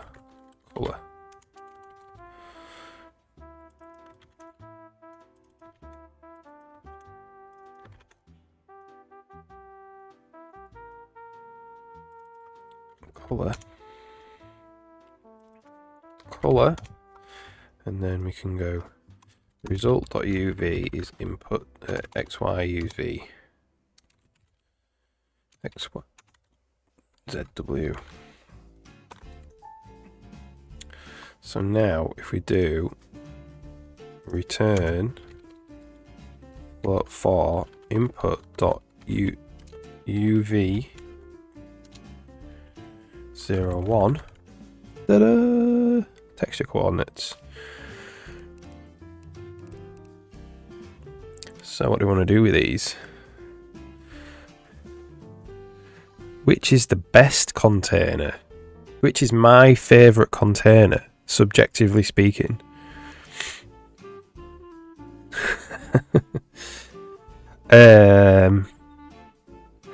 Standard tuple, I think. Use it a lot. Whether you can strictly call it a container, I'm not sure. So that is like an array, as in they're all contiguous in memory, but they don't all have to be the same type, which is very useful. Use standard pair. If it's a container, it's a container, yeah. It contains things. Standard pair. Yeah, I use it sometimes, yeah. I've never used standard tuple in my life. It's going to get easier to use in C++26 because there's a for it. There's a new for coming out. Don't know if you know about this. There's a new type of for loop. So you can do standard tuple int float double t, and then you can go template for auto x in t. So you'll get your int, your float, and your double as x. This is nice.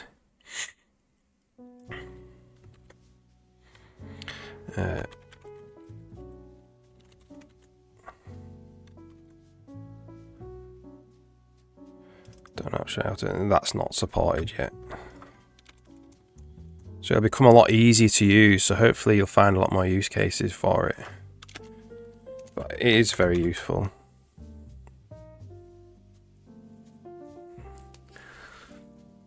I thought you could do that without the template. You can, but it's absolutely bananas. So mine is for each type in T.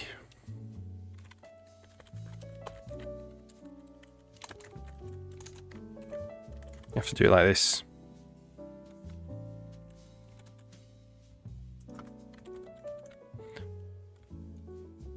And you don't want to know what's happening there. I'll show you.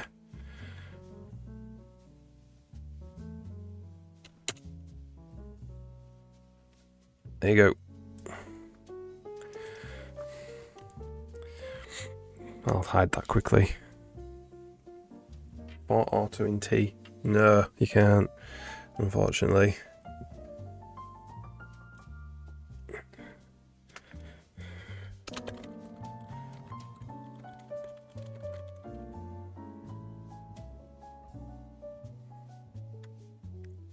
Because the thing about this is, X has got to be the same type every time. And it's not. It's first an int, then it's a float, then it's a double. So it just doesn't work. So that's why it's template. Because you're templating X for each value, you know.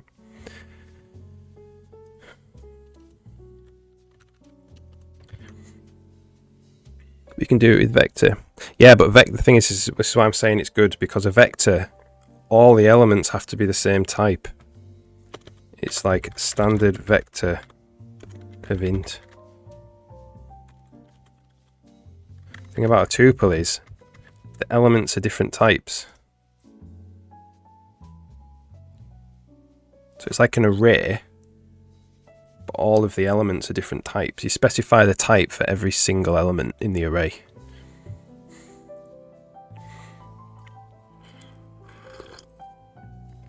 But the tuples in the vector, yeah.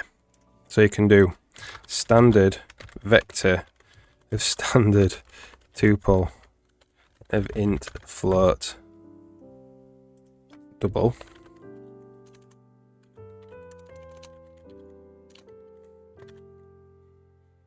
v, and then you can go for auto x in v, but x now is t. So you can't get every single element out. You have the same problem now as we do with t.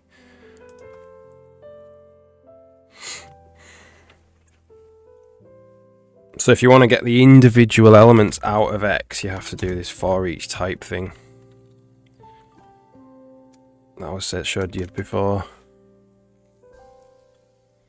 X dot first. You can do standard get 0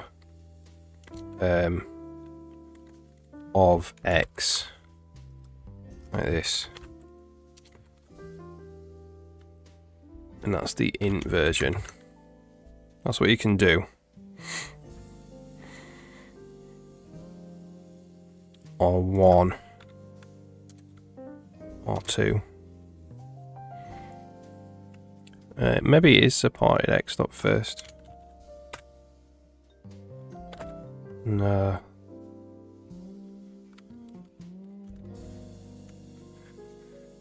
But yeah, what you're saying there, that's essentially what this is. First, second, third. So you can do that, yeah. This is compile time, so it's not the same as doing it at runtime. Unfortunately, you can't iterate through them. Unless you do the template version. So with pairs, you can do x first. Yeah, that's right, yeah. X first.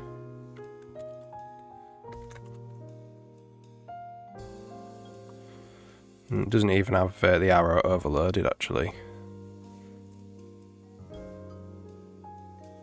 So a pair is a little bit different in that a pair is like this.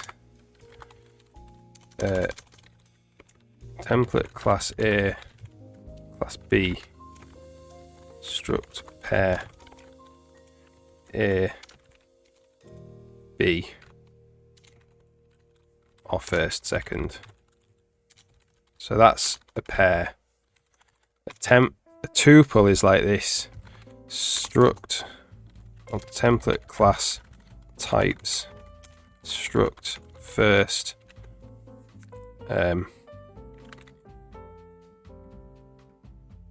like the first one of these, and then that derives second, so that's like type 0, type 1, and then that derives third, type 2. That's how that works. Obviously that's pseudocode, but yeah. So standard pair is not struct pair. Standard pairs were laid out like this, with more wizardry, and then standard tuple is kind of laid out like this.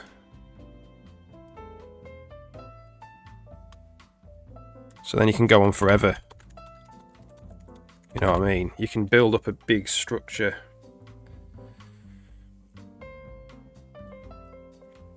Which is why you can't do first and second on it, because they don't exist. There's nothing in here. I mean, there's the type, but...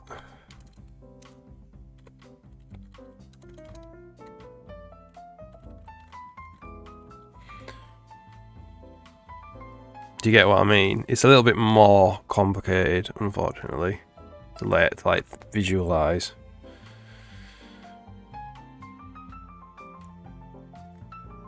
Yeah. It's the memory layout is the same. So for what the memory looks like, is just the same. It's just stacked up like this. Like pair is 2 elements stacked up together. Tuple is just n elements stacked up together. But because of C++isms, it has to be laid out like this. So it can generate you a type at compile time.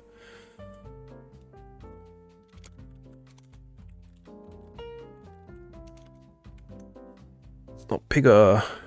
Is it 2D or 3D? It's predominantly 2D. There is one 3D thing in it that I've just put in actually,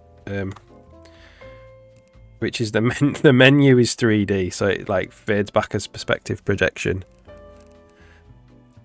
But yeah, the rest of it's 2D. How's it going? Not bigger. You could do x0, x1, x2. On the tuple case, t0.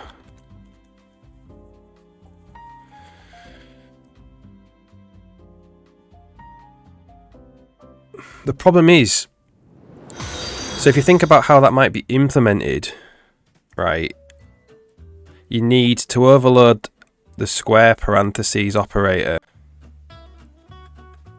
to return a different type depending on index, which is actually not allowed in the language. A function can only return one type. Thanks for the follow, not bigger. Awesome. Got any questions? Let us know. What collision detection algorithm does it use? So I've got separating axis for most of it, and then there's some rigid body physics as well, and that uses the GJK collision detection algorithm. But all of like when you're running around the level banging into things is separating axis. Can you do t.at? It's the same. It'd be the same problem. So think about t.at. When you implemented that function, it could only return one type.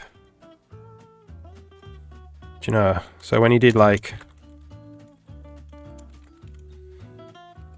void at, right?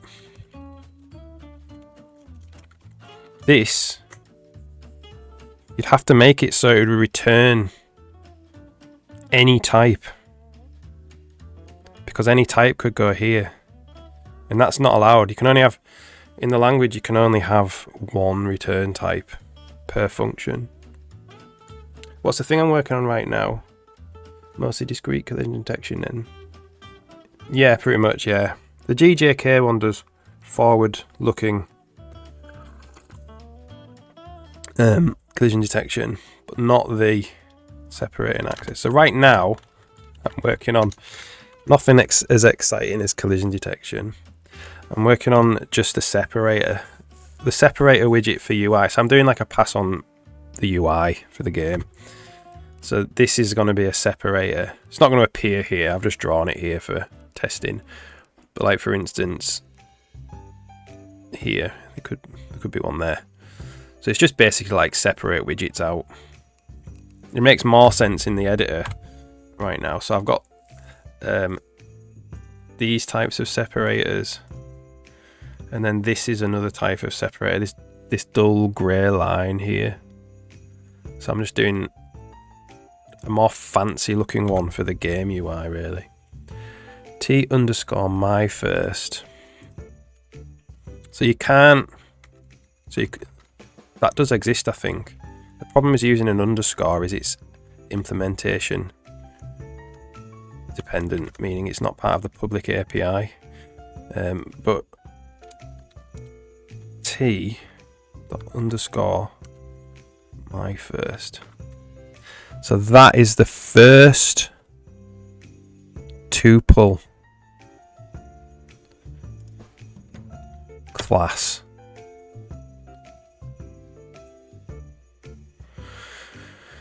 Storing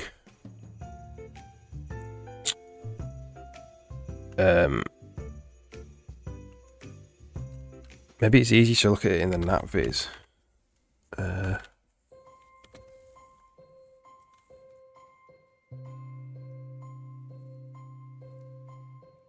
If there are any, I do have it in NatViz somewhere.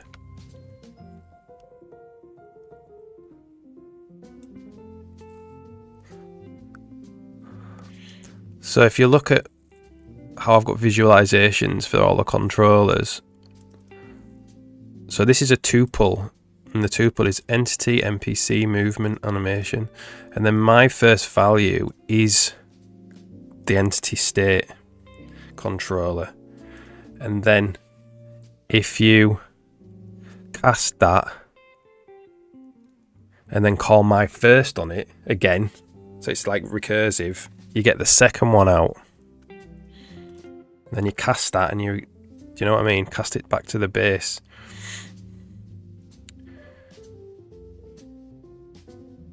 So it goes like my first.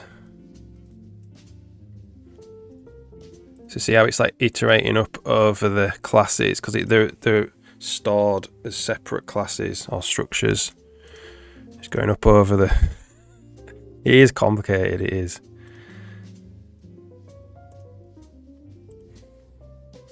My base.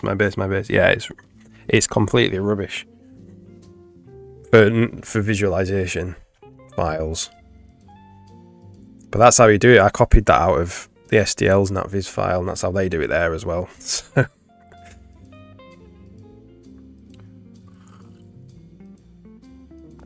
if you know what return type will have, you could have a void star. Yeah, so if you know as the caller what you're expecting, yeah, you could have a void star, or you could template it to the type you're expecting or something like that. Yeah.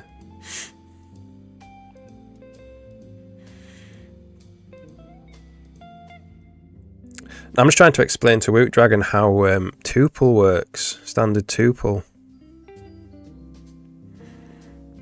He asked me what my favourite container was in the language, and I said it's probably standard tuple. I said it was probably that because I use it quite a lot.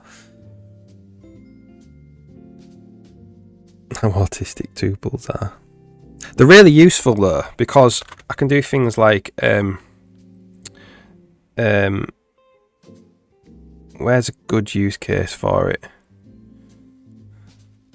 If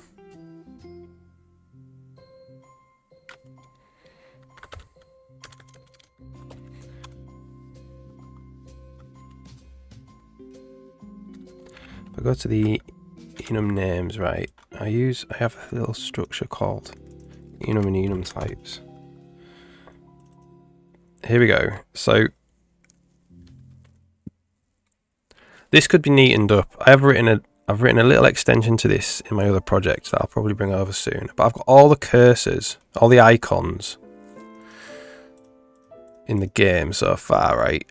So these are the little icons that are drawn on the screen to represent the item. And then I can say these are all the icons that are cursors, meaning mouse cursors. And then I can ask questions at like compile time. I can say, is this icon a cursor? Like this. Is cursor icon kind? So I could say, if it's in this tuple, it's a cursor. And that's also known at compile time. So I can ask that question at compile time if I want. I have a runtime version. Is this icon a cursor icon? So you can see how useful it is. And then I do things like, here I'm linking an icon to basically an asset. An icon kind enum to an asset. Like this. And it allows you to ask questions about the code at compile time. That's why I like it, rather than at runtime. Fu Manchu, alright, missed that there. Last day today. Congratulations. And all that stuff. Standard C arrays all the way. Yeah, they're also good as well.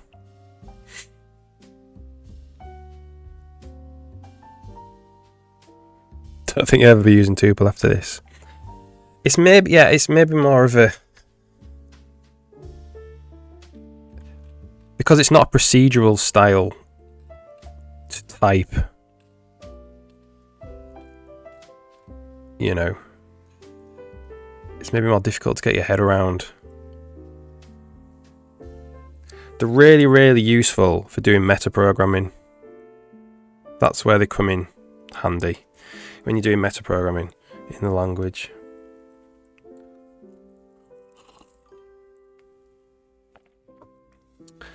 Bamberg, see you later. I'll probably, if you're not back, I'm finishing today for Christmas, so have a good Christmas. I'll see you after Christmas. In the new year, in the early new year. What's so great about it? Metaprogramming. So yeah, so asking questions about the code. So if you like optimization, which you seem to, that's the best optimization you can do, because you can cull out code based on information about the code. You know, you can just skip things entirely at compile time. Merry Christmas, Merry Christmas. You can make your own templates without tuples. Well, you could make your own. You could definitely make your own tuple type. Yeah, for sure. Or you could use structs. Well, we're talking about types though, you know what I mean? You could do something like you'd have to do something like template, so that you could do something like this. TU struct, and you could say like using T type is T, using U type is U, and then you could ask questions about, so then you could do something like, I don't know,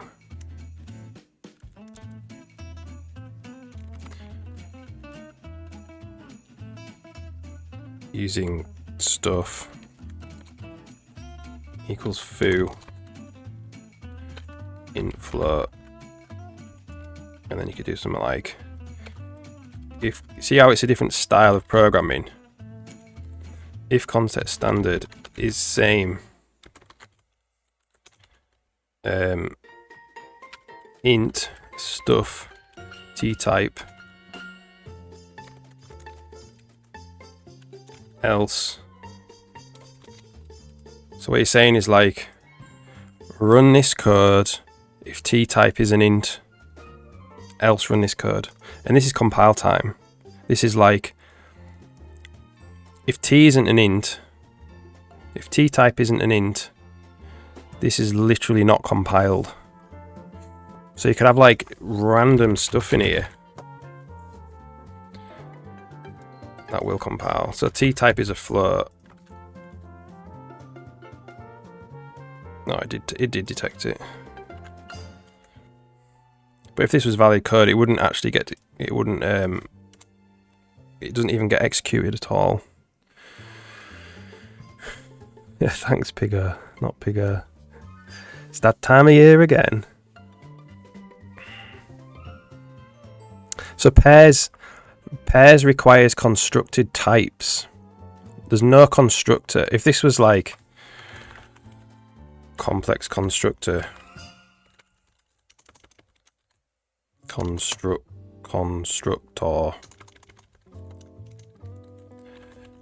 takes 5 minutes. You know what I mean? Nothing's constructed or made, you know, at runtime at all. The thing about a tuple is it is constructed. It's a constructed type. It's a runtime type.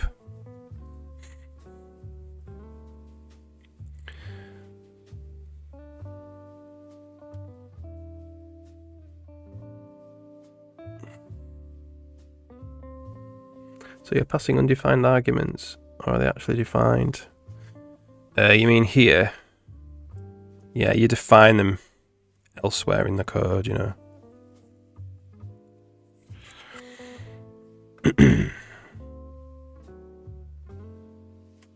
Fu Manchu, you still there? How are you feeling today?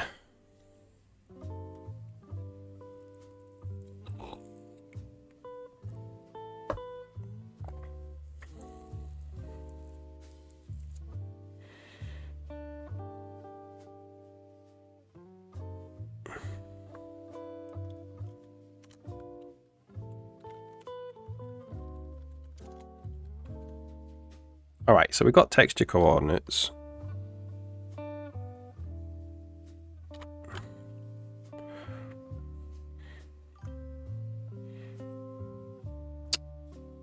Okay. Let's just copy this into tired. Oh man. Yeah, feeling a bit of anxiety then maybe. Yeah, I'll have a look at this one.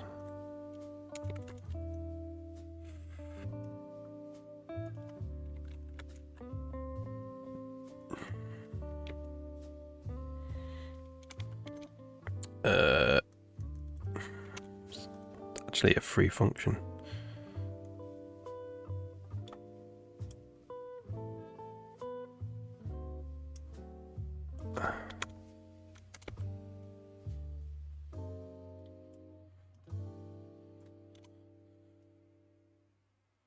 Oh, hang on. Let me get this right.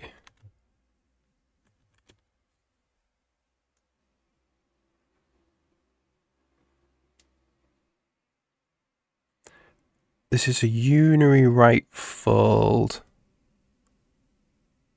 Yeah, so this is... Yeah.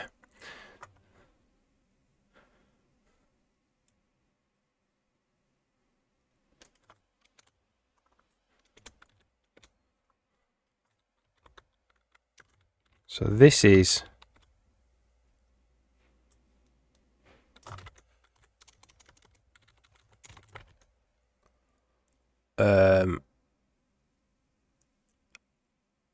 what's going on here?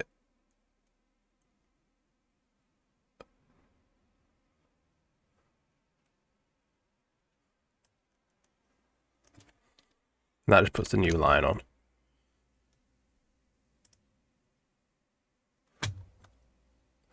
Yeah, so this is basically, I think you need an actual call as well. So where is the call?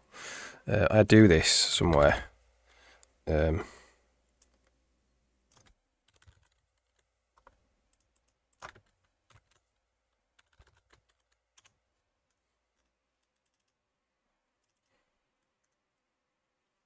is it? Where is it? Here we go. So let's just put this up for reference. Just put this up so I can see what I'm doing.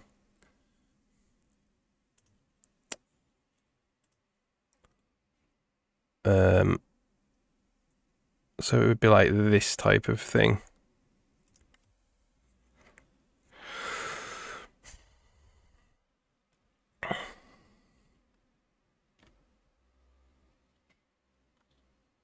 First, let's just check if that actually works.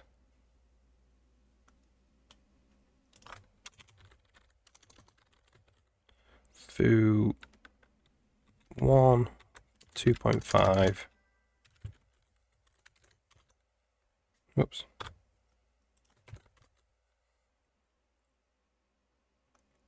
Yeah, so this is doing the parameter unpack of this and then calling it once for each parameter, which is totally the right way to do it. Fu Manchu back in a bit.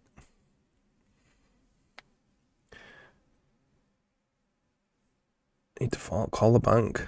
Ooh, serious. Gotta go. See you later, Piggo. Nice popping in. Wadology. What am I looking at? We're just chatting about right now parameter unpacking. So this is like a way you use this to unpack template parameters. This 3-dot thing here all the time. The previous example. So this this isn't a type. This is a function call with variable parameters. So they're not the same now. We were just talking about standard tuple wadology.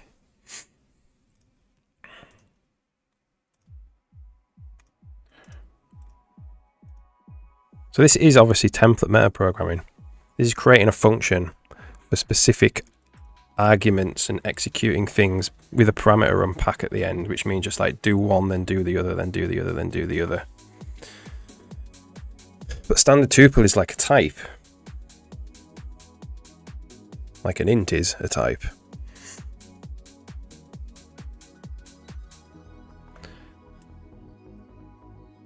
But you'll see parameter unpacks all over my code as well, because I am all passing in variadic template arguments all the time, sometimes.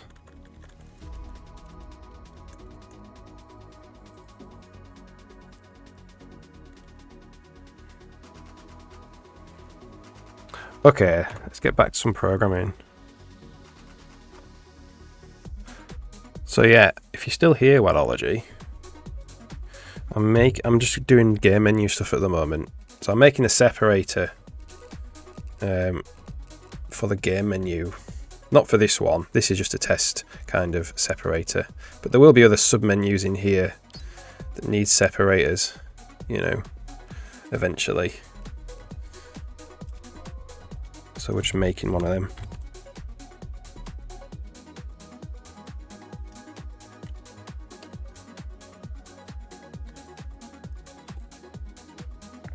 So I really don't know kind of what I even want.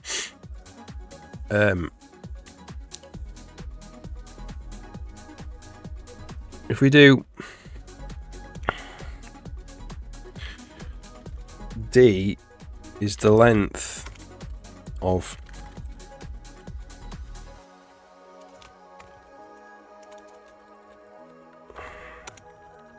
return 1 minus D.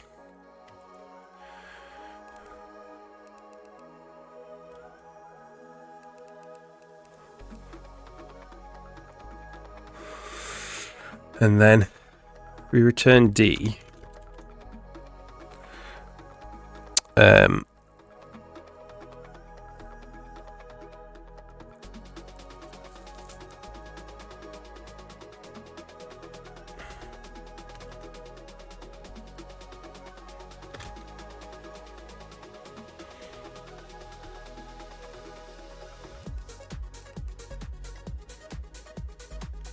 So maybe it's something just as simple as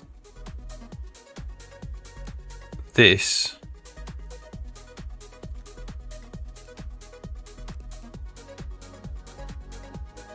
But we could just have some noise going down it, you know, so it's a little bit dynamic. Void foo int count. Yeah, that's the C version, Woot Dragon. That's the C version, yeah.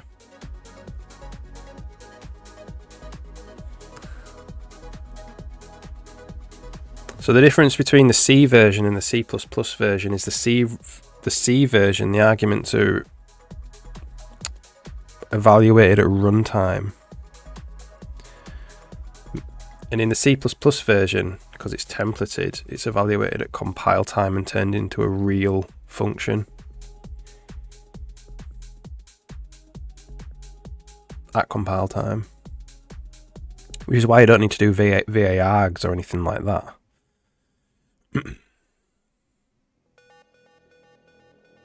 Another interesting template for thing that I saw, which could be really interesting for reflection, is that if you do struct foo and then you do int x float y double z like this,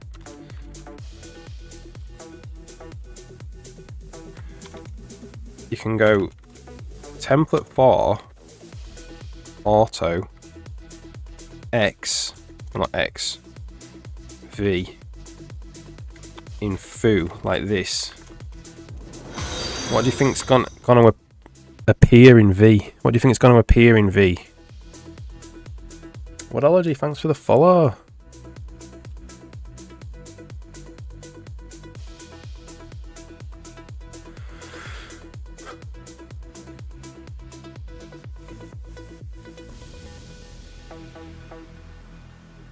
Yeah, that's it, Woot Dragon, yeah. Parameter packing, yeah. So this template 4, which is coming out in C++26, V will first be X, then it will be Y, then it will be Z, which is interesting. It allows you to iterate through members of a structure. I think it only works if the structure's got no constructor or no specified constructor, I think. I've never tried it, so I don't know. That's pretty cool.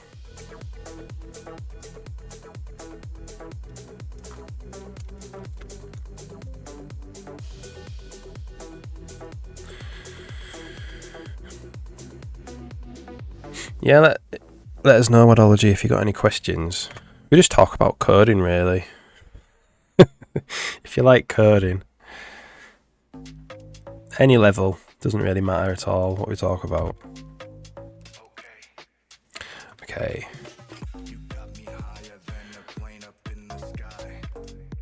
Don't like this song. It didn't actually save that shader, so let's just save it. It could be something like this, something like this, you know.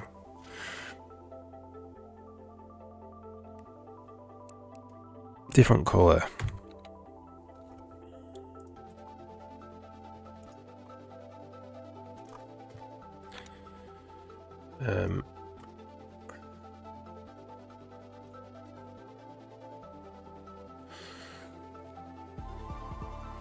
Actually, we need to return the colour. So let's just return D times colour.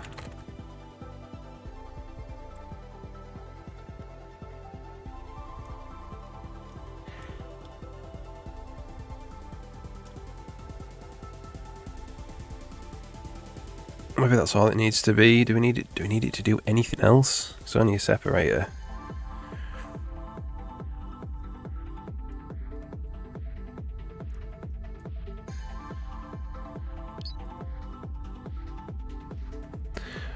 Looks a little bit like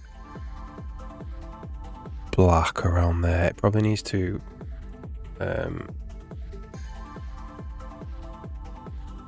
be a different.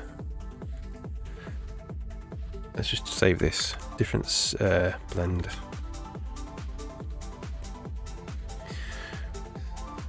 I want the pre-multiply alpha.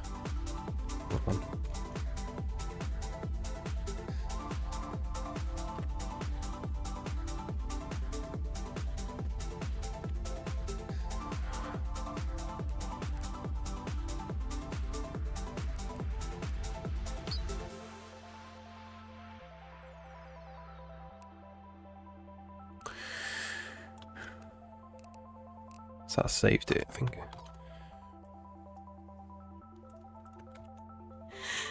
It's quite thick.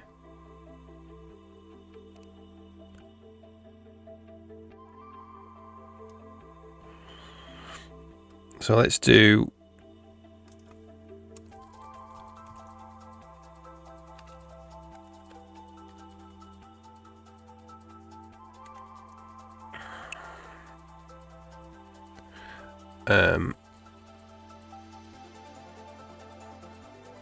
let's see about this.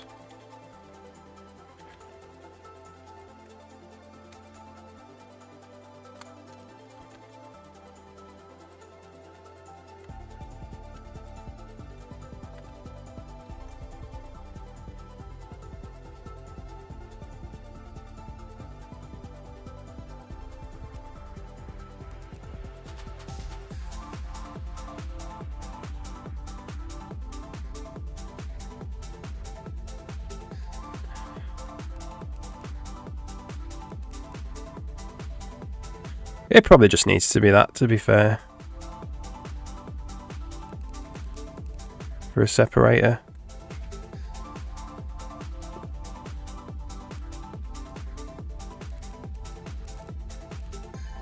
You could make it more complicated by putting some movement in there, but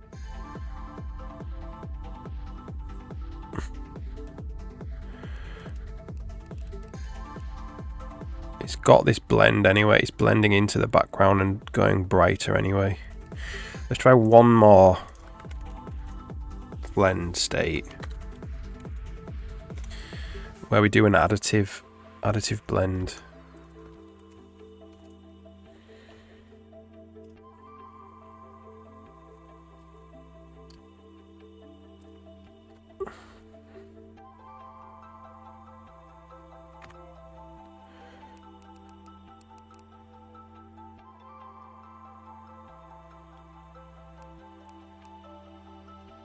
That's kind of getting added on twice because I don't know if this...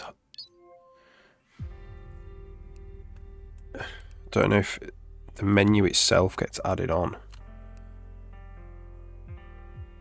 It makes it look really nice when the light's over the top of it. And maybe we could just put in like a little slow light going over the top.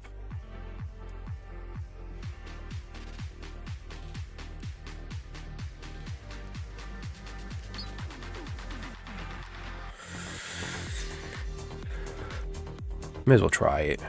Today is about the separator anyway, so that means we need time.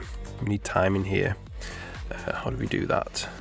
Right, there's an ad break. I'm going to take a couple of minutes because there's an ad break, and then I'll be back.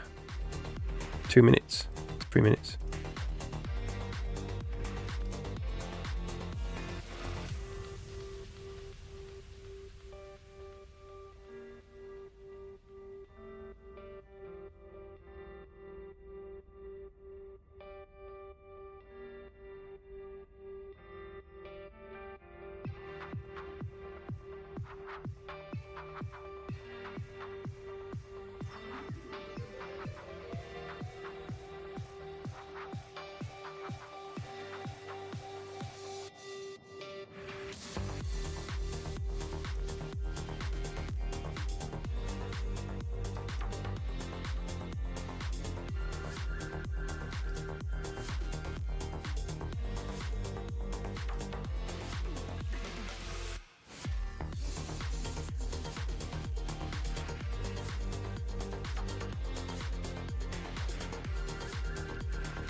Yeah.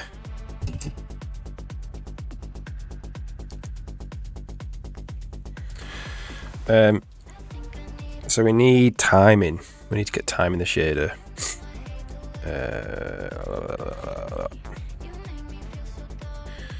Check this out.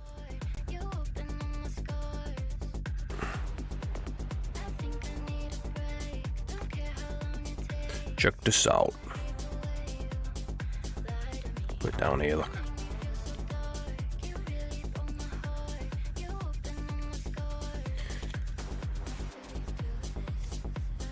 vector of any can hold an int string float simultaneously. Yes.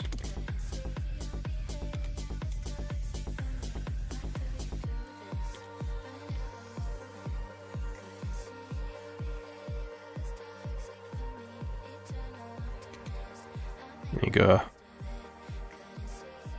Yeah.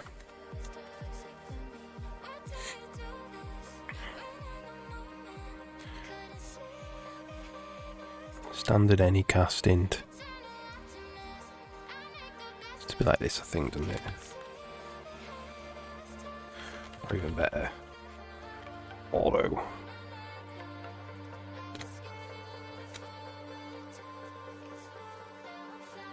Yeah.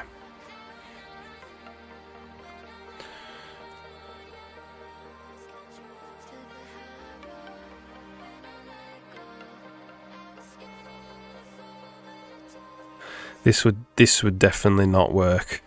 Well, it would work in this little example.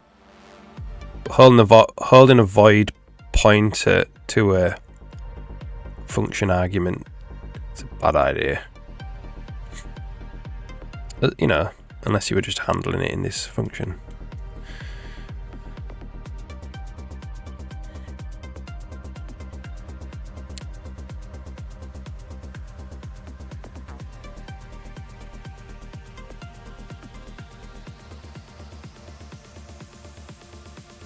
I would definitely, well, my understanding of standard any is it does a malloc. It calls new.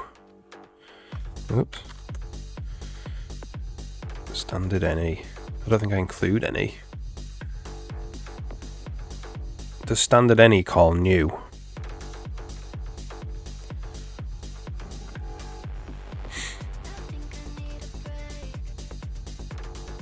That's the old C way. Try the void star way.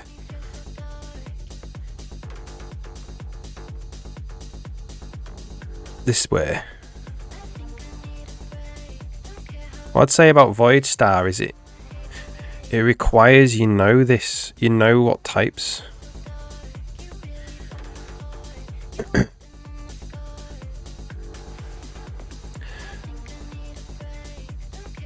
Like, how do you know it's an int, for instance? How do you know it's an int for index 0?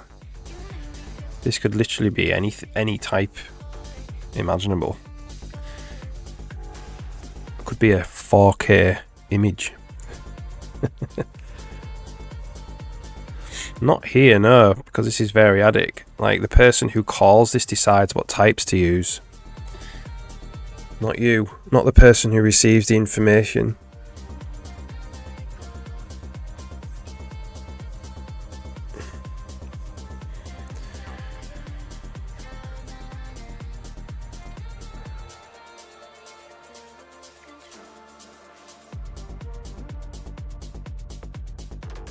Yeah, the person pushing.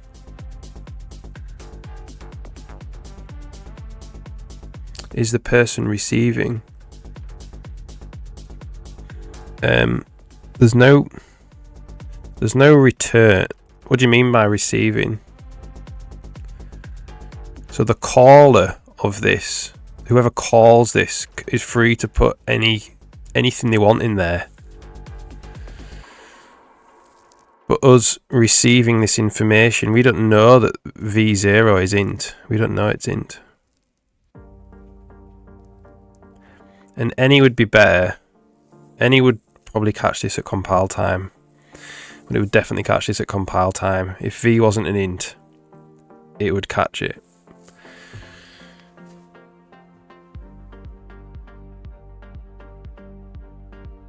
You would know to get it out what the order would be. Yeah, but I don't know, as the person who's in this function, if they have called foo1 2.5 some string. I don't know that. Like, me as a human being would know that, but the code doesn't know that. Do you know what I mean? The code doesn't know that.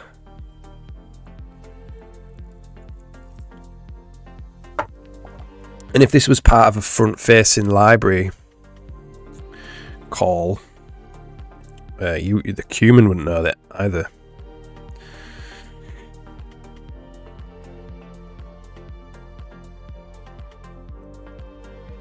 But yeah, when I mean know about it, I mean the code itself doesn't know about it.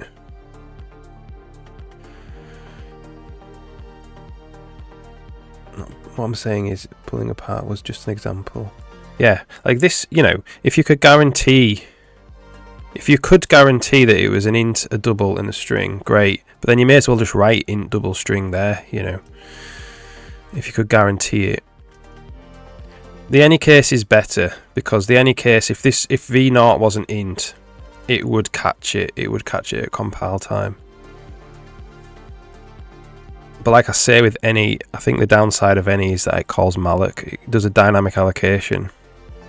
I don't know the exact rules for that, for when it does a dynamic, because I don't use it, you see. So yeah, so this would not get caught. If I passed in like 4K image there, it would still compile and it would run to a crash or undefined behavior. If I passed in a 4K image there, it would at compile time tell me that that's wrong. You know, it would say this has to be in, I don't know the exact error, but the error would be v0 has to be an integer.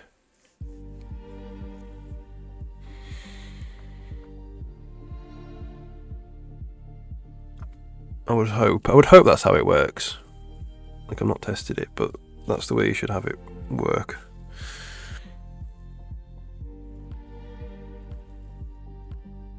If we're planning on keeping the pulling inside of foo itself.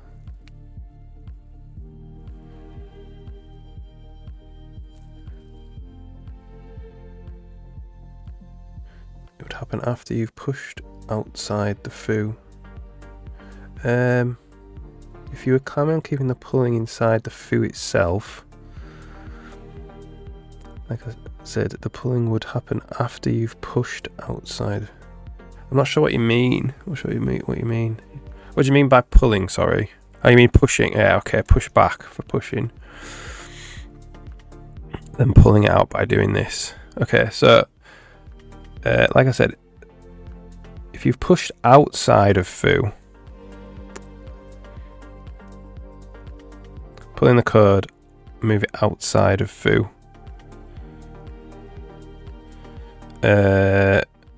So you just called so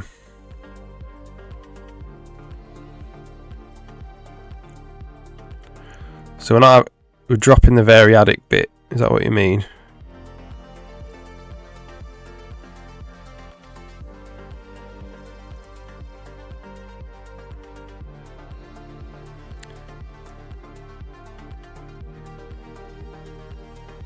Okay. I'll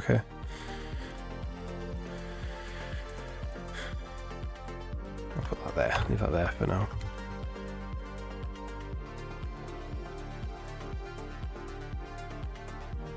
So we need to get time in. Game UI. Who else uses time in here? This guy. So that comes from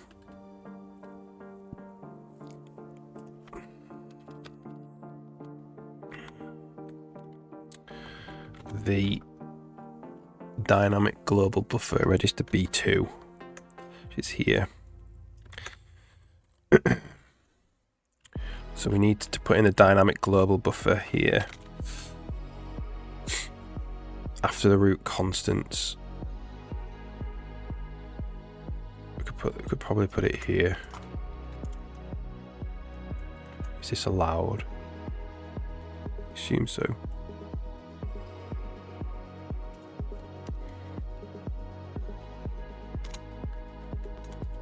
Can we do that? We can't do that because they're not next to each other in the table.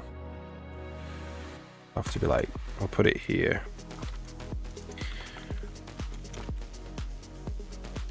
And then that gives us access to time. So in the canvas now,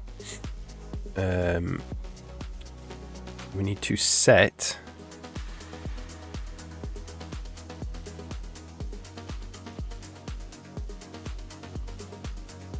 no, this is the wrong place. What am I doing?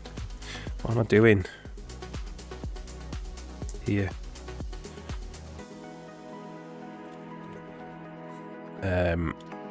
We need to set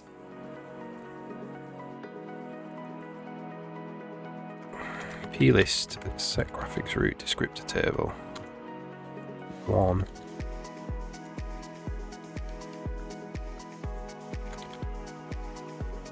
What's the how do we get the dynamic? I think it's actually stored right here, so it's dynamic p dynamic global buffer gets a GPU handle. Try this one.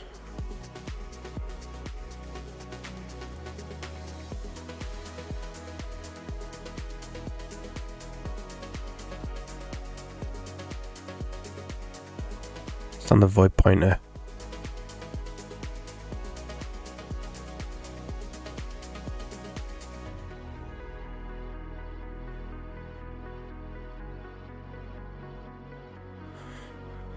Yeah, that would work. It would work as long as you didn't, you know, these weren't the wrong types. The thing is, this would say you put double here by accident, it would still compile and run. But it would be wrong. It would be wrong. It'd be undefined. But it would work. This would work fine, yeah. No, it wouldn't work. I'm being stupid. Sorry, it wouldn't work. It wouldn't work. Because you're passing the address of here, and then as soon as this came to here, the stack would get popped, and all those addresses would become invalid, so it wouldn't work. No.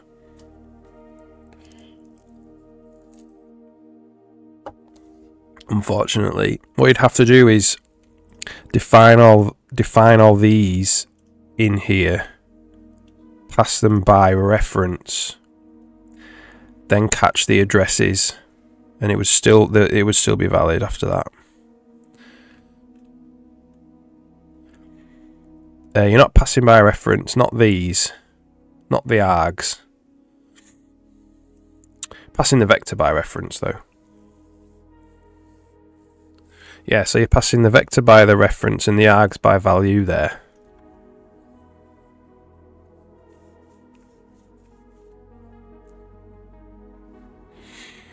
Yeah.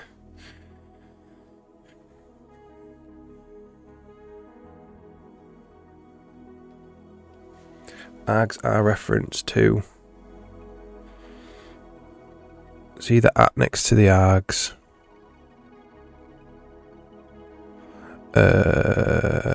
Oh, here you mean? So that's the address of here. The args here, yeah. Not a reference. It's a reference if it's on the right hand side, and an address of if it's on the left hand side.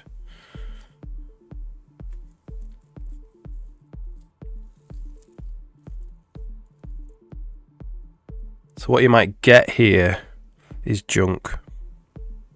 Depends when the stack's popped. If the stack's popped there, it's junk. If it's not, it's fine, but still undefined behavior.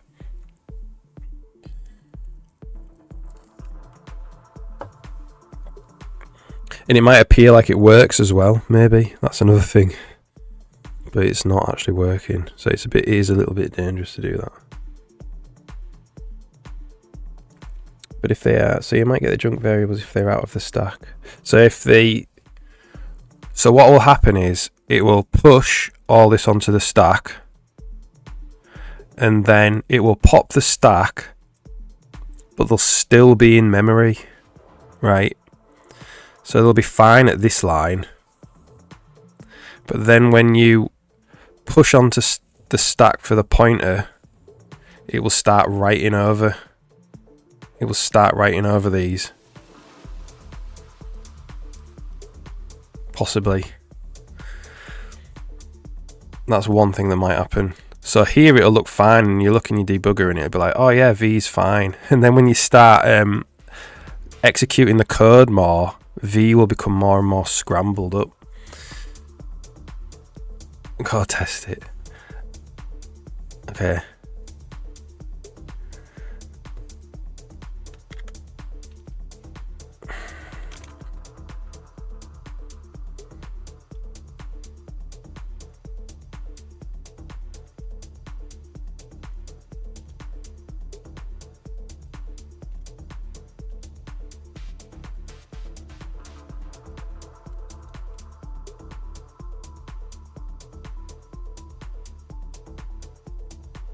See what happens. There's only one possible thing that might happen. It's undefined, so oh, hang on.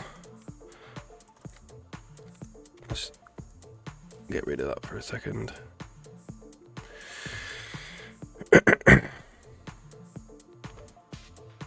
All right.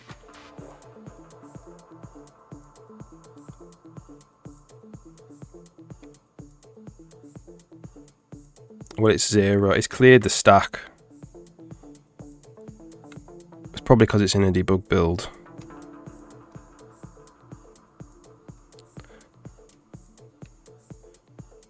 Now it's 1. Hang on.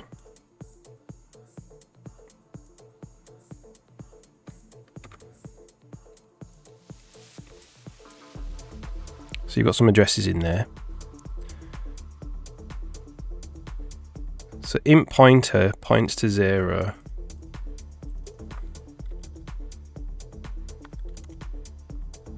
And then we do this, and it sets it to that. 6.64 million. And then we're at 1. This is int pointer this, so this is this value. And then we're at 64 million again.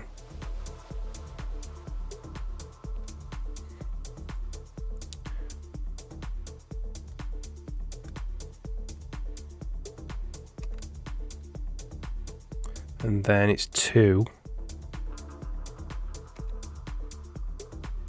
It never was able to get the string. Wow. But you can see it's jumbled, can't you? You can see it's jumbled. Every time I executed a line of code, it changed the actual value of that int. Int pointer.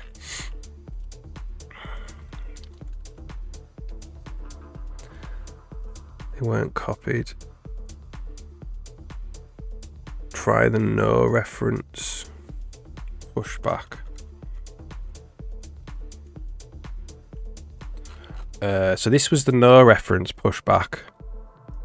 There's no reference there. What do you mean by the no reference? Do you mean like the reference one?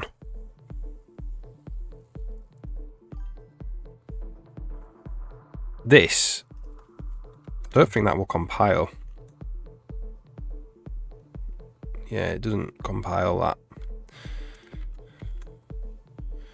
Yeah, that you can't just cast to a void pointer in C++. Yeah.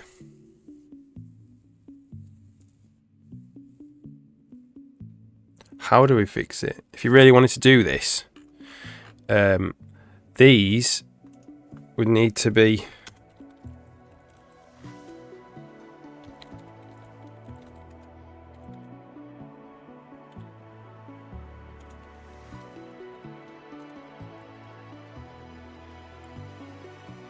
and then you'd have to do this. Let's see. X, Y, Z. These would actually have to be passed by a reference. Like that.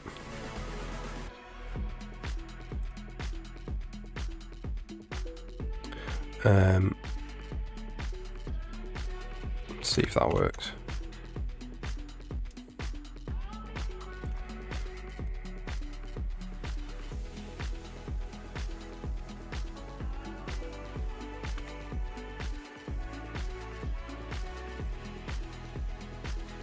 1. So int pointer is 1. So it's staying at 1, which is good.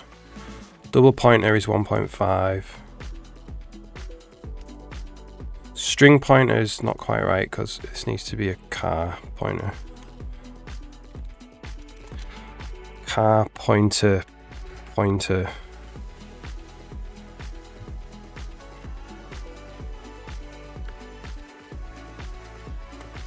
Like that, I think.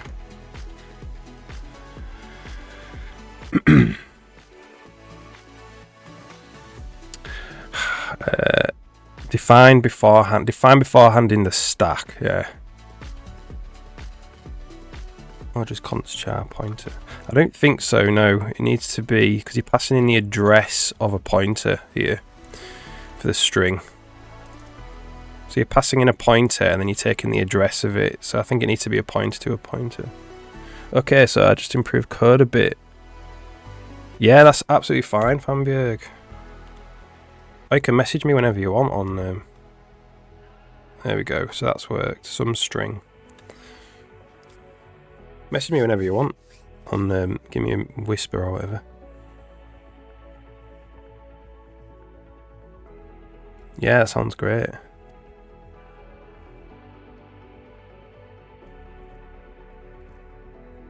So what you're talking about, Woot Dragon's type erasure. That's what you're talking about. Some kind of type erasure.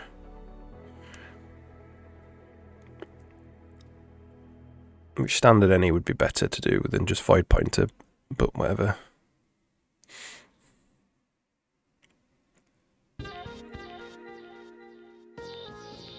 So how do you make it work without? So you want to pass in so you want to pass this in and have it copy it into here.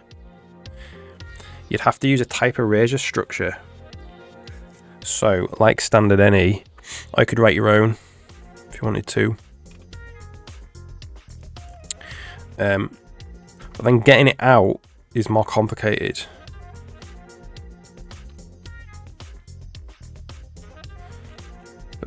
Because you need to know. I mean, you need to know here actually what type it is. Standard I think standard any does calls new. I think. There might be rules when and when it doesn't call new, which I don't know. Because you don't pass a buffer size, so you don't say this is the maximum size I am accepting on the stack. It must call new because it doesn't know. You might pass like I say 4 gigabytes of data, and it's going to try and allocate 4 gigabytes on the stack, which would obviously crash. So it must call new. There must be some rules for it calling new. But it might be complex because it might evaluate the types of... Well, how might it do it? Yeah, it must call new. It must call new. I don't think there's any other way for it to work. If you use something like standard variant, where you pass in the types that it can accept at compile time, it could do some compile time deduction to build a stack allocated like buffer, so you didn't have to call new. I'm not sure if it does that.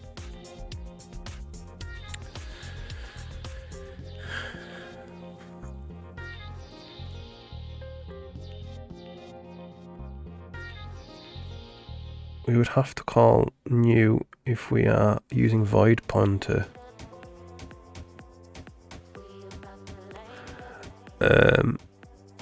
Nothing's calling new here, apart from allocating into the array. This is just copying an address.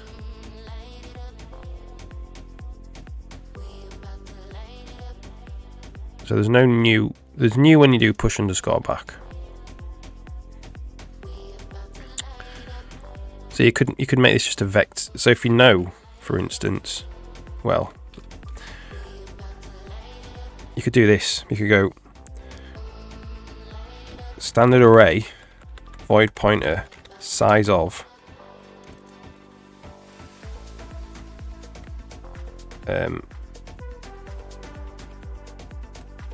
Could you do this? Don't know if that would work actually. You could make it a standard array. I'd have to work a little bit harder on it, but you could do that. Then it wouldn't call any new at all.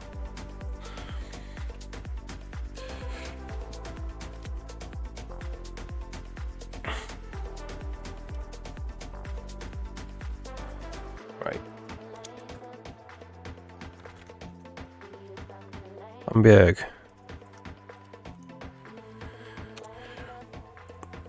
I analyze functions one at a time and decide what arguments each function needs. When function A calls function B, I assume B needs certain arguments. So A prepares and passes them. Yeah. Later, I have to analyze B more deeply and find that those arguments are actually necessary and can be removed. The problem is that by the time I discover that in B, I've already updated A based on early assumption. And my system has no way to go back and fix it. Really? Good service. Is it a bank, Fu Manchu? It's never good service, is it, from a bank?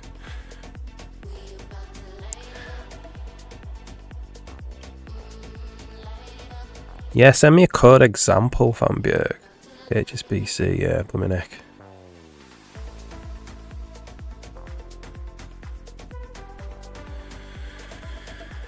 So I'm getting a crash here somewhere.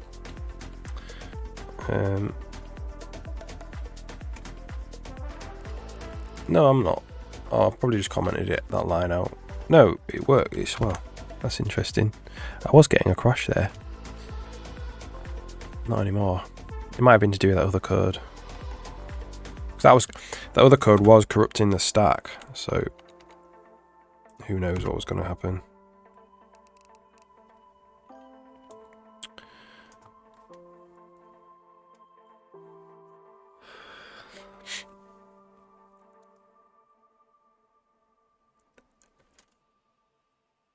It's alright, if you send me any type of code, I'll just whack it into Visual Studio and step through it, and it'll be fine.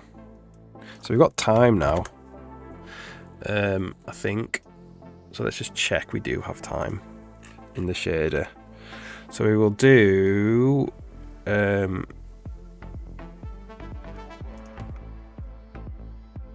times time mod 1. There we go. We got some time. You can see it blinking.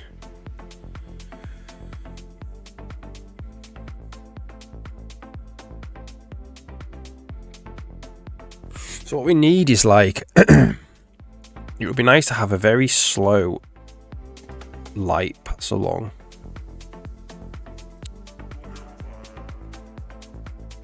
No problem, Fambia. Yeah, have a great Christmas. See you next year.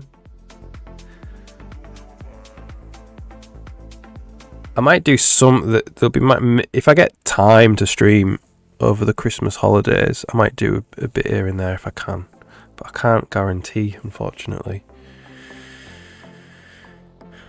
So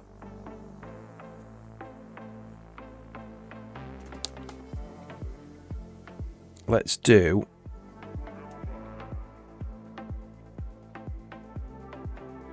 times time mod 1 here.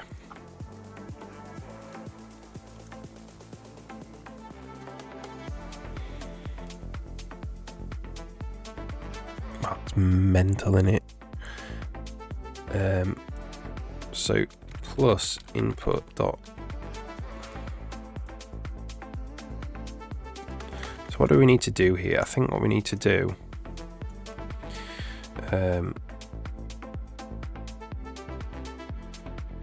is return float for input dot uv 01.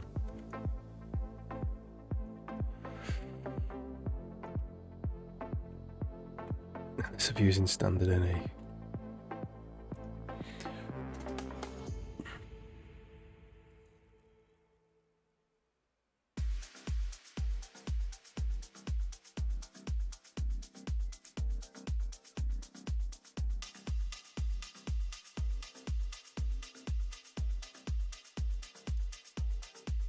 Standard remove reference. Don't think that. I don't think that will compile.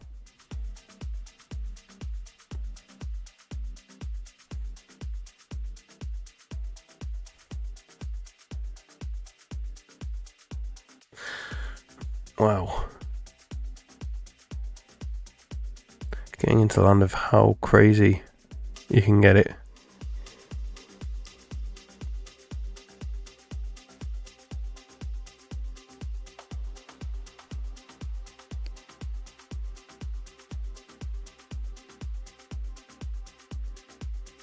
Probably compile if you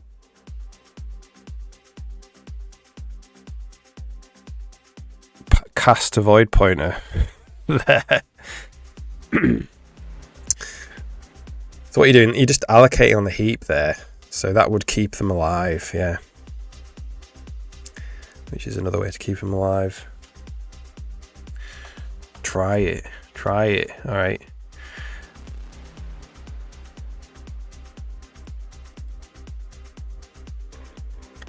Try and get it to compile.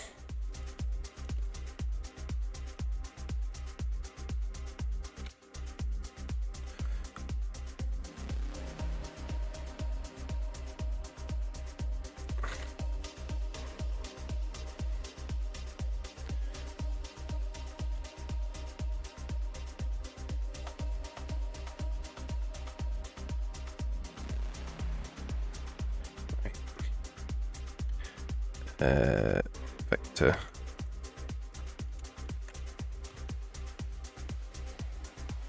Does compile. Don't need to cast a new.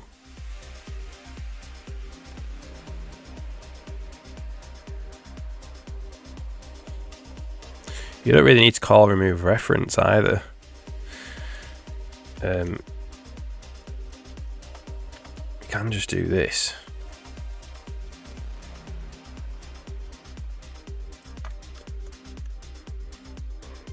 There's no type name either.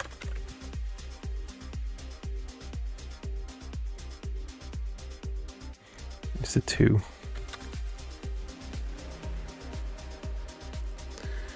But we'll keep it the other way.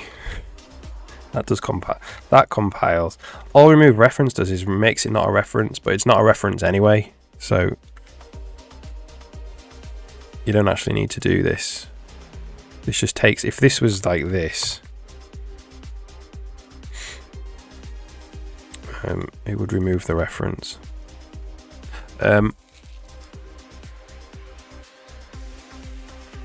So that this is gonna work. You don't need to do delete. You do need to do delete. Yeah, you do need to do delete. Wow, this is mental.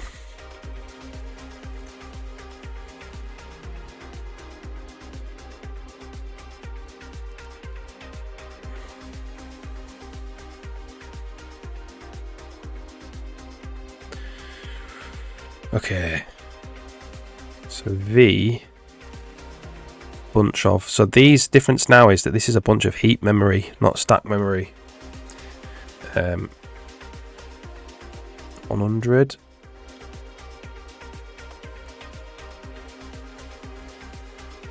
Standard cout doesn't work here, unfortunately. But we can just see 100, 45.67 in the string. And then you got to delete them. Yeah, cool. I mean, that's real bad programming. That is. But it's a good kind of toy example to demonstrate the heap and stack memory, though. For sure. And why one works and why one doesn't work.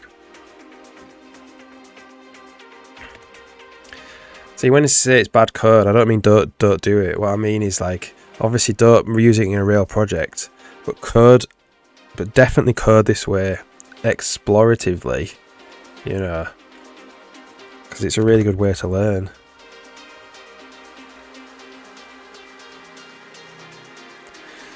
Standard any is doing under the hood.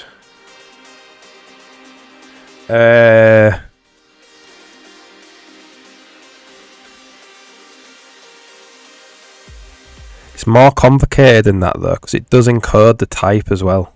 It doesn't just do a void pointer. I'm pretty sure it encodes the type. Let's have a look.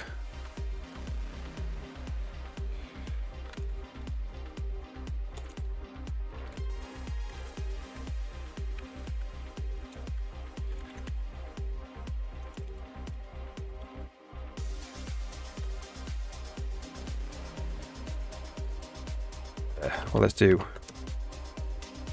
1. So that's fine. So if I do standard, what is it? Standard anycast float I. Is that a compile time error? It's not.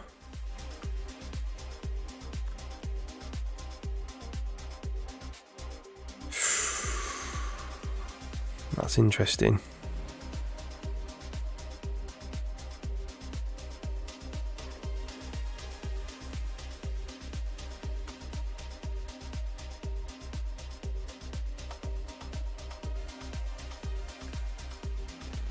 So it doesn't encode the type. Then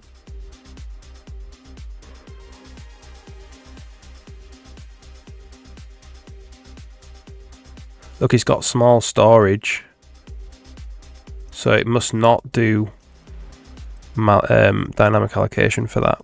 It's doing small storage.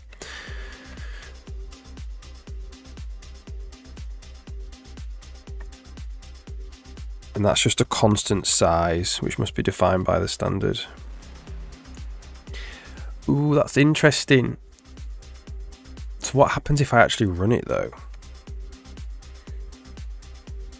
Check your any version. In a second. It's a runtime failure, which is good. So it does encode the type. It's not just a void pointer, because you won't be able to generate that error. So it does encode the type somehow.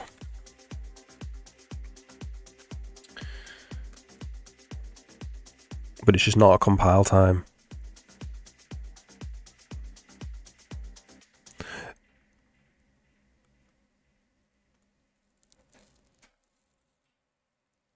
Standard any args. Yeah, that's it. That's it. Using standard any is the actual thing for the vector.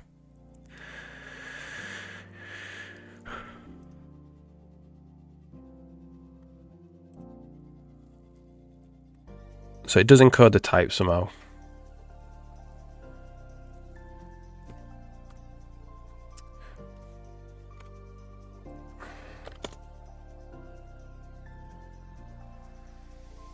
Look, I've got this thing called type.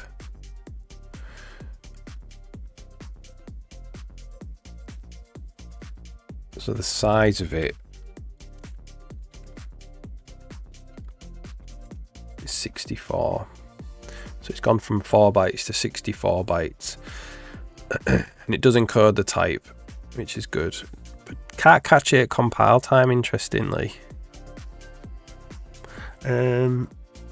That is hard to do. Catch it at compile time, or maybe impossible. Probably impossible.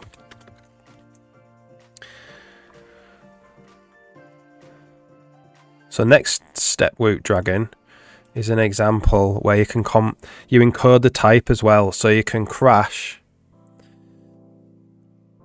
on purpose. You can assert basically that the type you're getting out is the type you put in.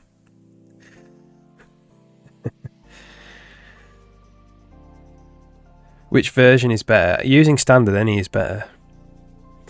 Yeah, all the way.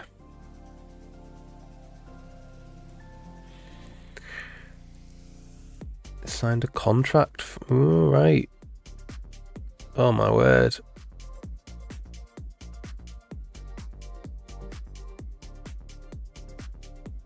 That's crazy, Fu Manchu. Sounds like you're getting out at the right time, for sure. How does standard any do that? So that's why it's clever. Check if the type is wrong. So this causes a crash on purpose because the type is wrong. Because I put in an integer and I'm trying to get out a float, and it knows that's wrong.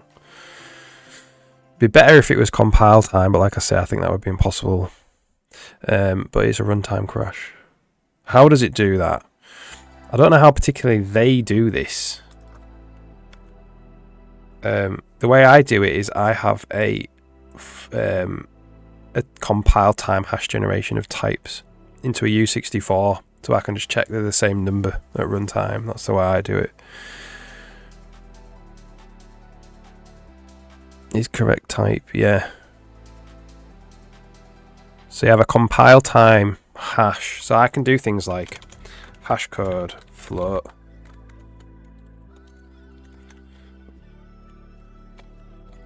code,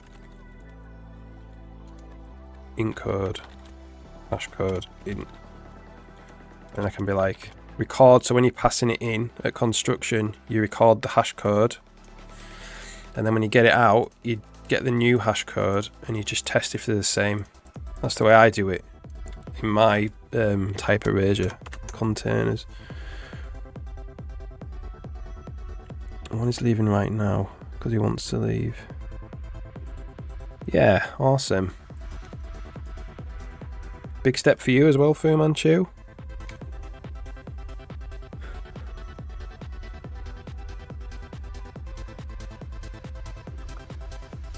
Yeah, and the hash code,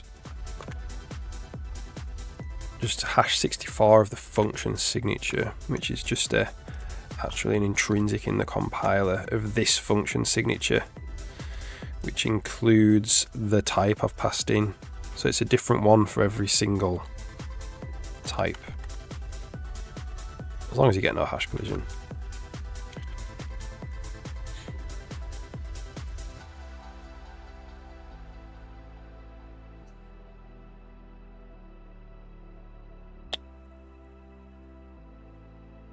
Type item.type type ID int.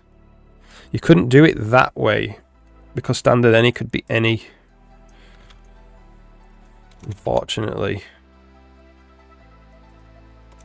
But you're kind of on the right track with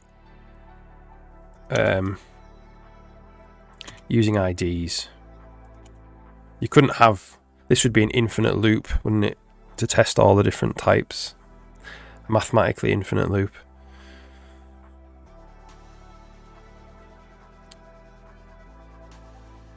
Alright, I'll try it.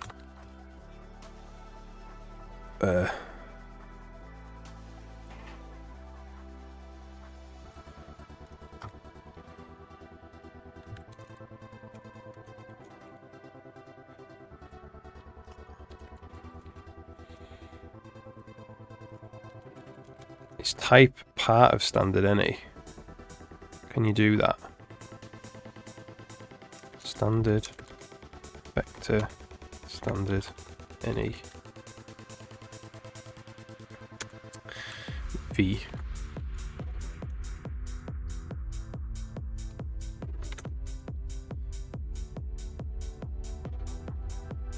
Type is type info.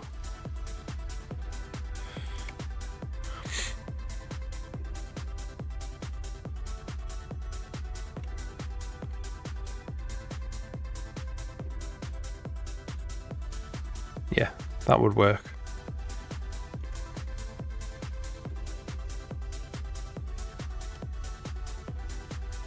But again, this isn't how any does it, because this any needs to know it can't assume the type. It can't assume any of this. This if check would be infinite. But there probably is like dot hash code, yeah. So you could use the hash code, couldn't you? As long as you're allowed to check. As long as that is allowed. As long as you're like checking hash codes of type ID is fine.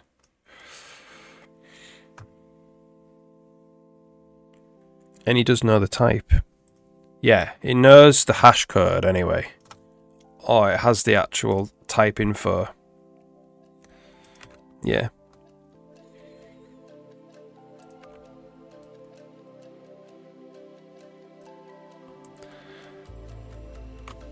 It stores in that storage structure.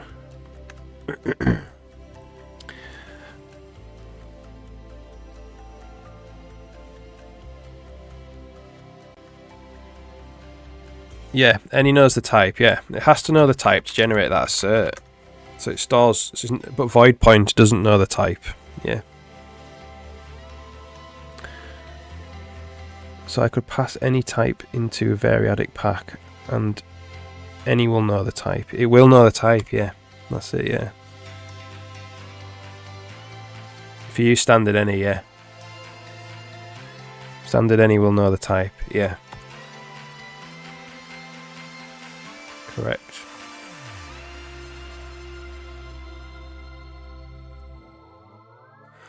Okay, let's quickly just... I've got to go in 10 minutes, unfortunately.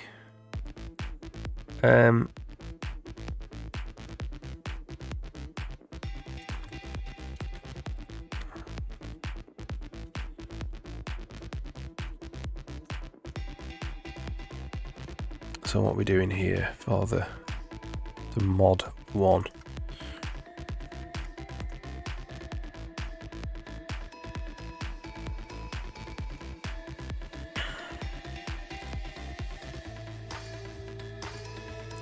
Mod 1 here.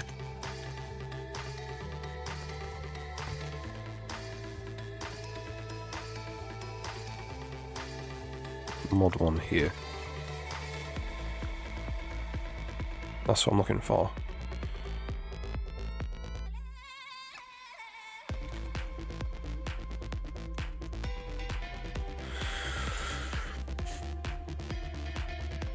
Knowing the type is huge.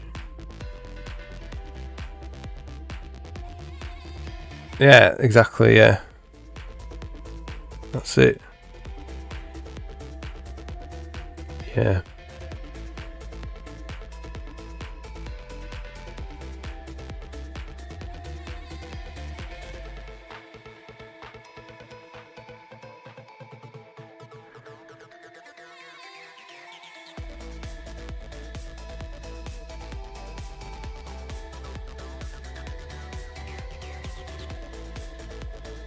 You know, you generally use void pointer when you don't care what type it is at all. So you're not trying to get the type back out again.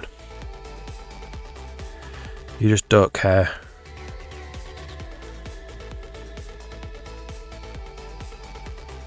So for instance, like serializing something into a buffer. If you're not getting it back out again,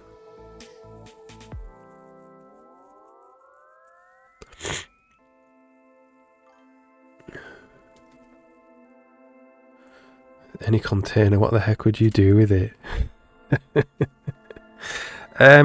So you could do this. You could go material types. What about if I wanted an array of materials, but each material has got different properties, but they're all materials.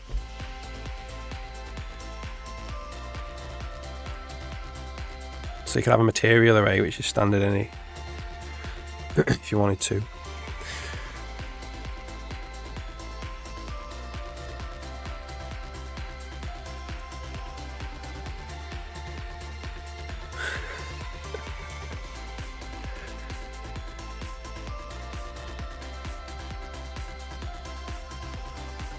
But you know,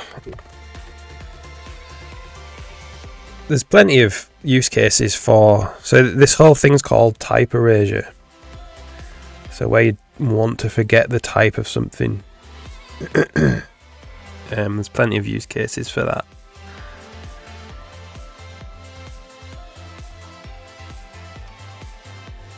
Alright. Let's try and get something good in the last 5 minutes. So it's going the wrong direction.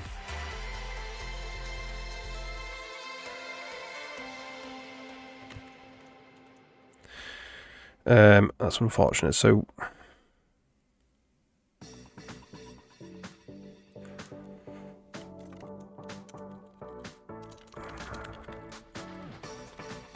we'll get it in the right direction eventually.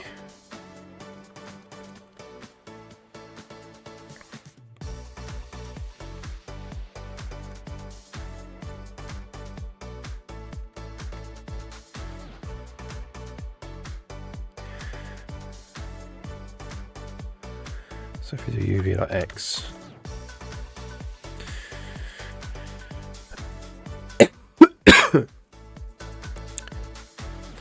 so that's dx.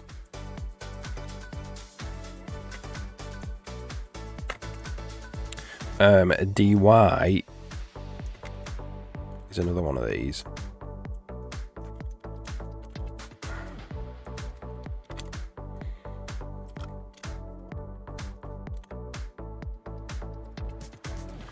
And then we'll do dx plus dy. And then we want it to go a lot slower. And we want it to go in the other direction. We want it to be a lot smaller.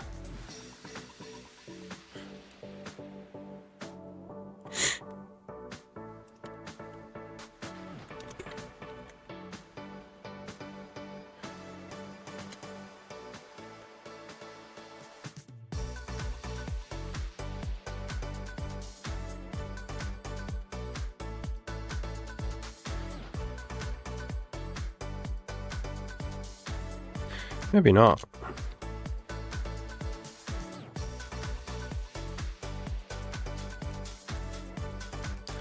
That's a pretty nice separator.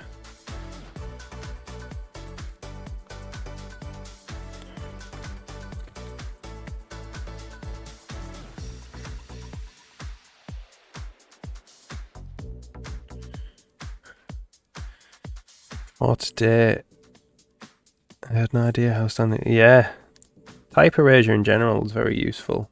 It is true.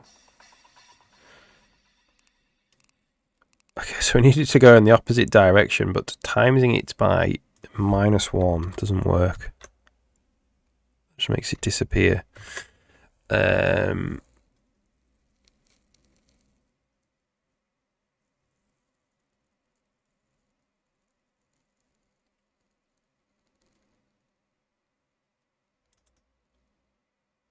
Hear them.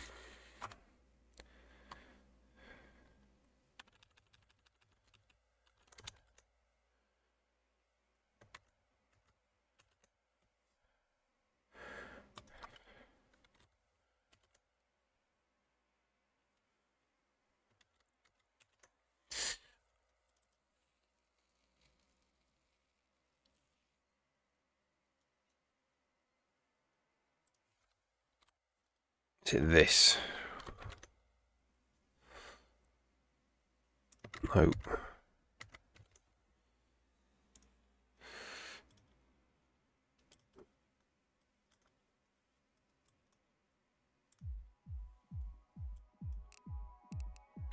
And we've got these clippy edges here now we need to sort out.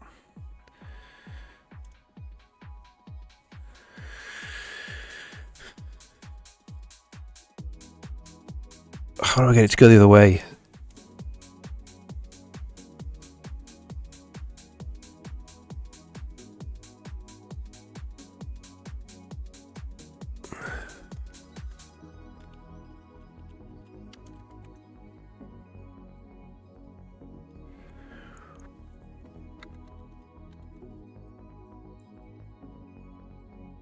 It doesn't have to go the other way.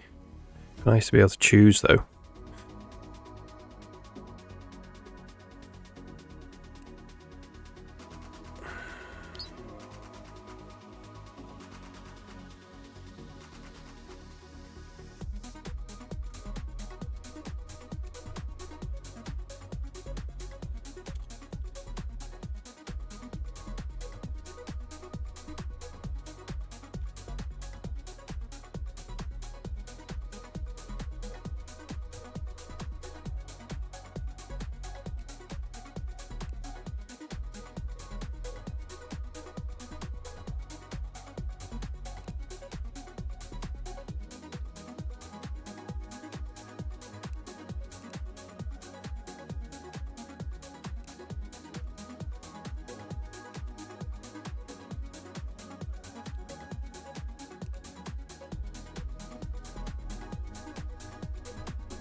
Um.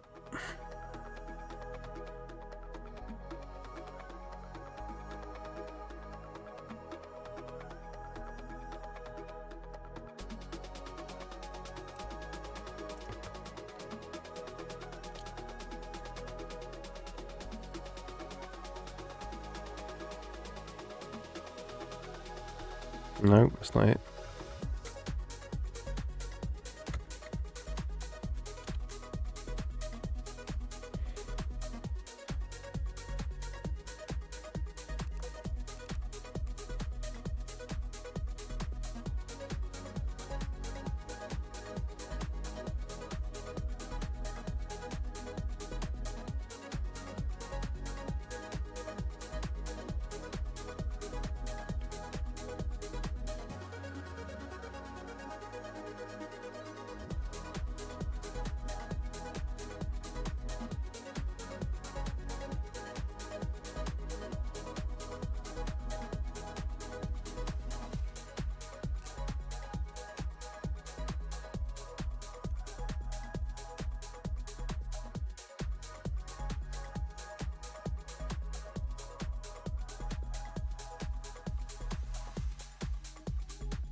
Oh, it's because it's going negative.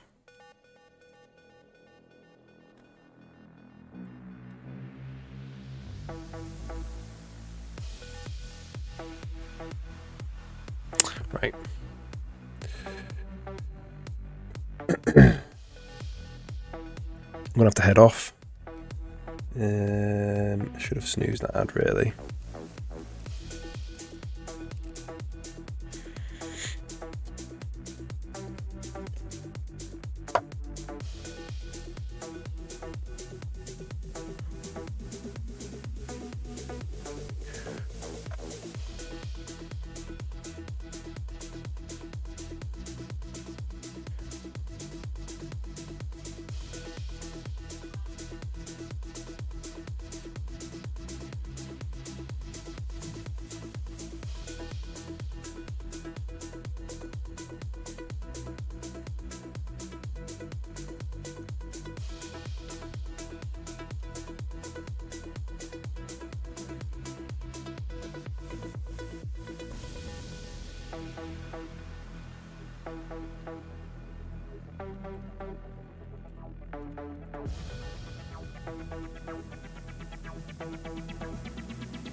Right, yeah, I'm gonna have to head off. It's 1 o'clock. I'm gonna pick. My kid finishes school at 1:15 today instead of 3:30 because it's the last day of term. But everybody have a good Christmas. And I'll be back in the new year, and we'll finish this UI off. Take care. Have a good Christmas. See you later, everybody. Season's greetings. Merry Christmas. Launch the game. I reckon 2029. See you later.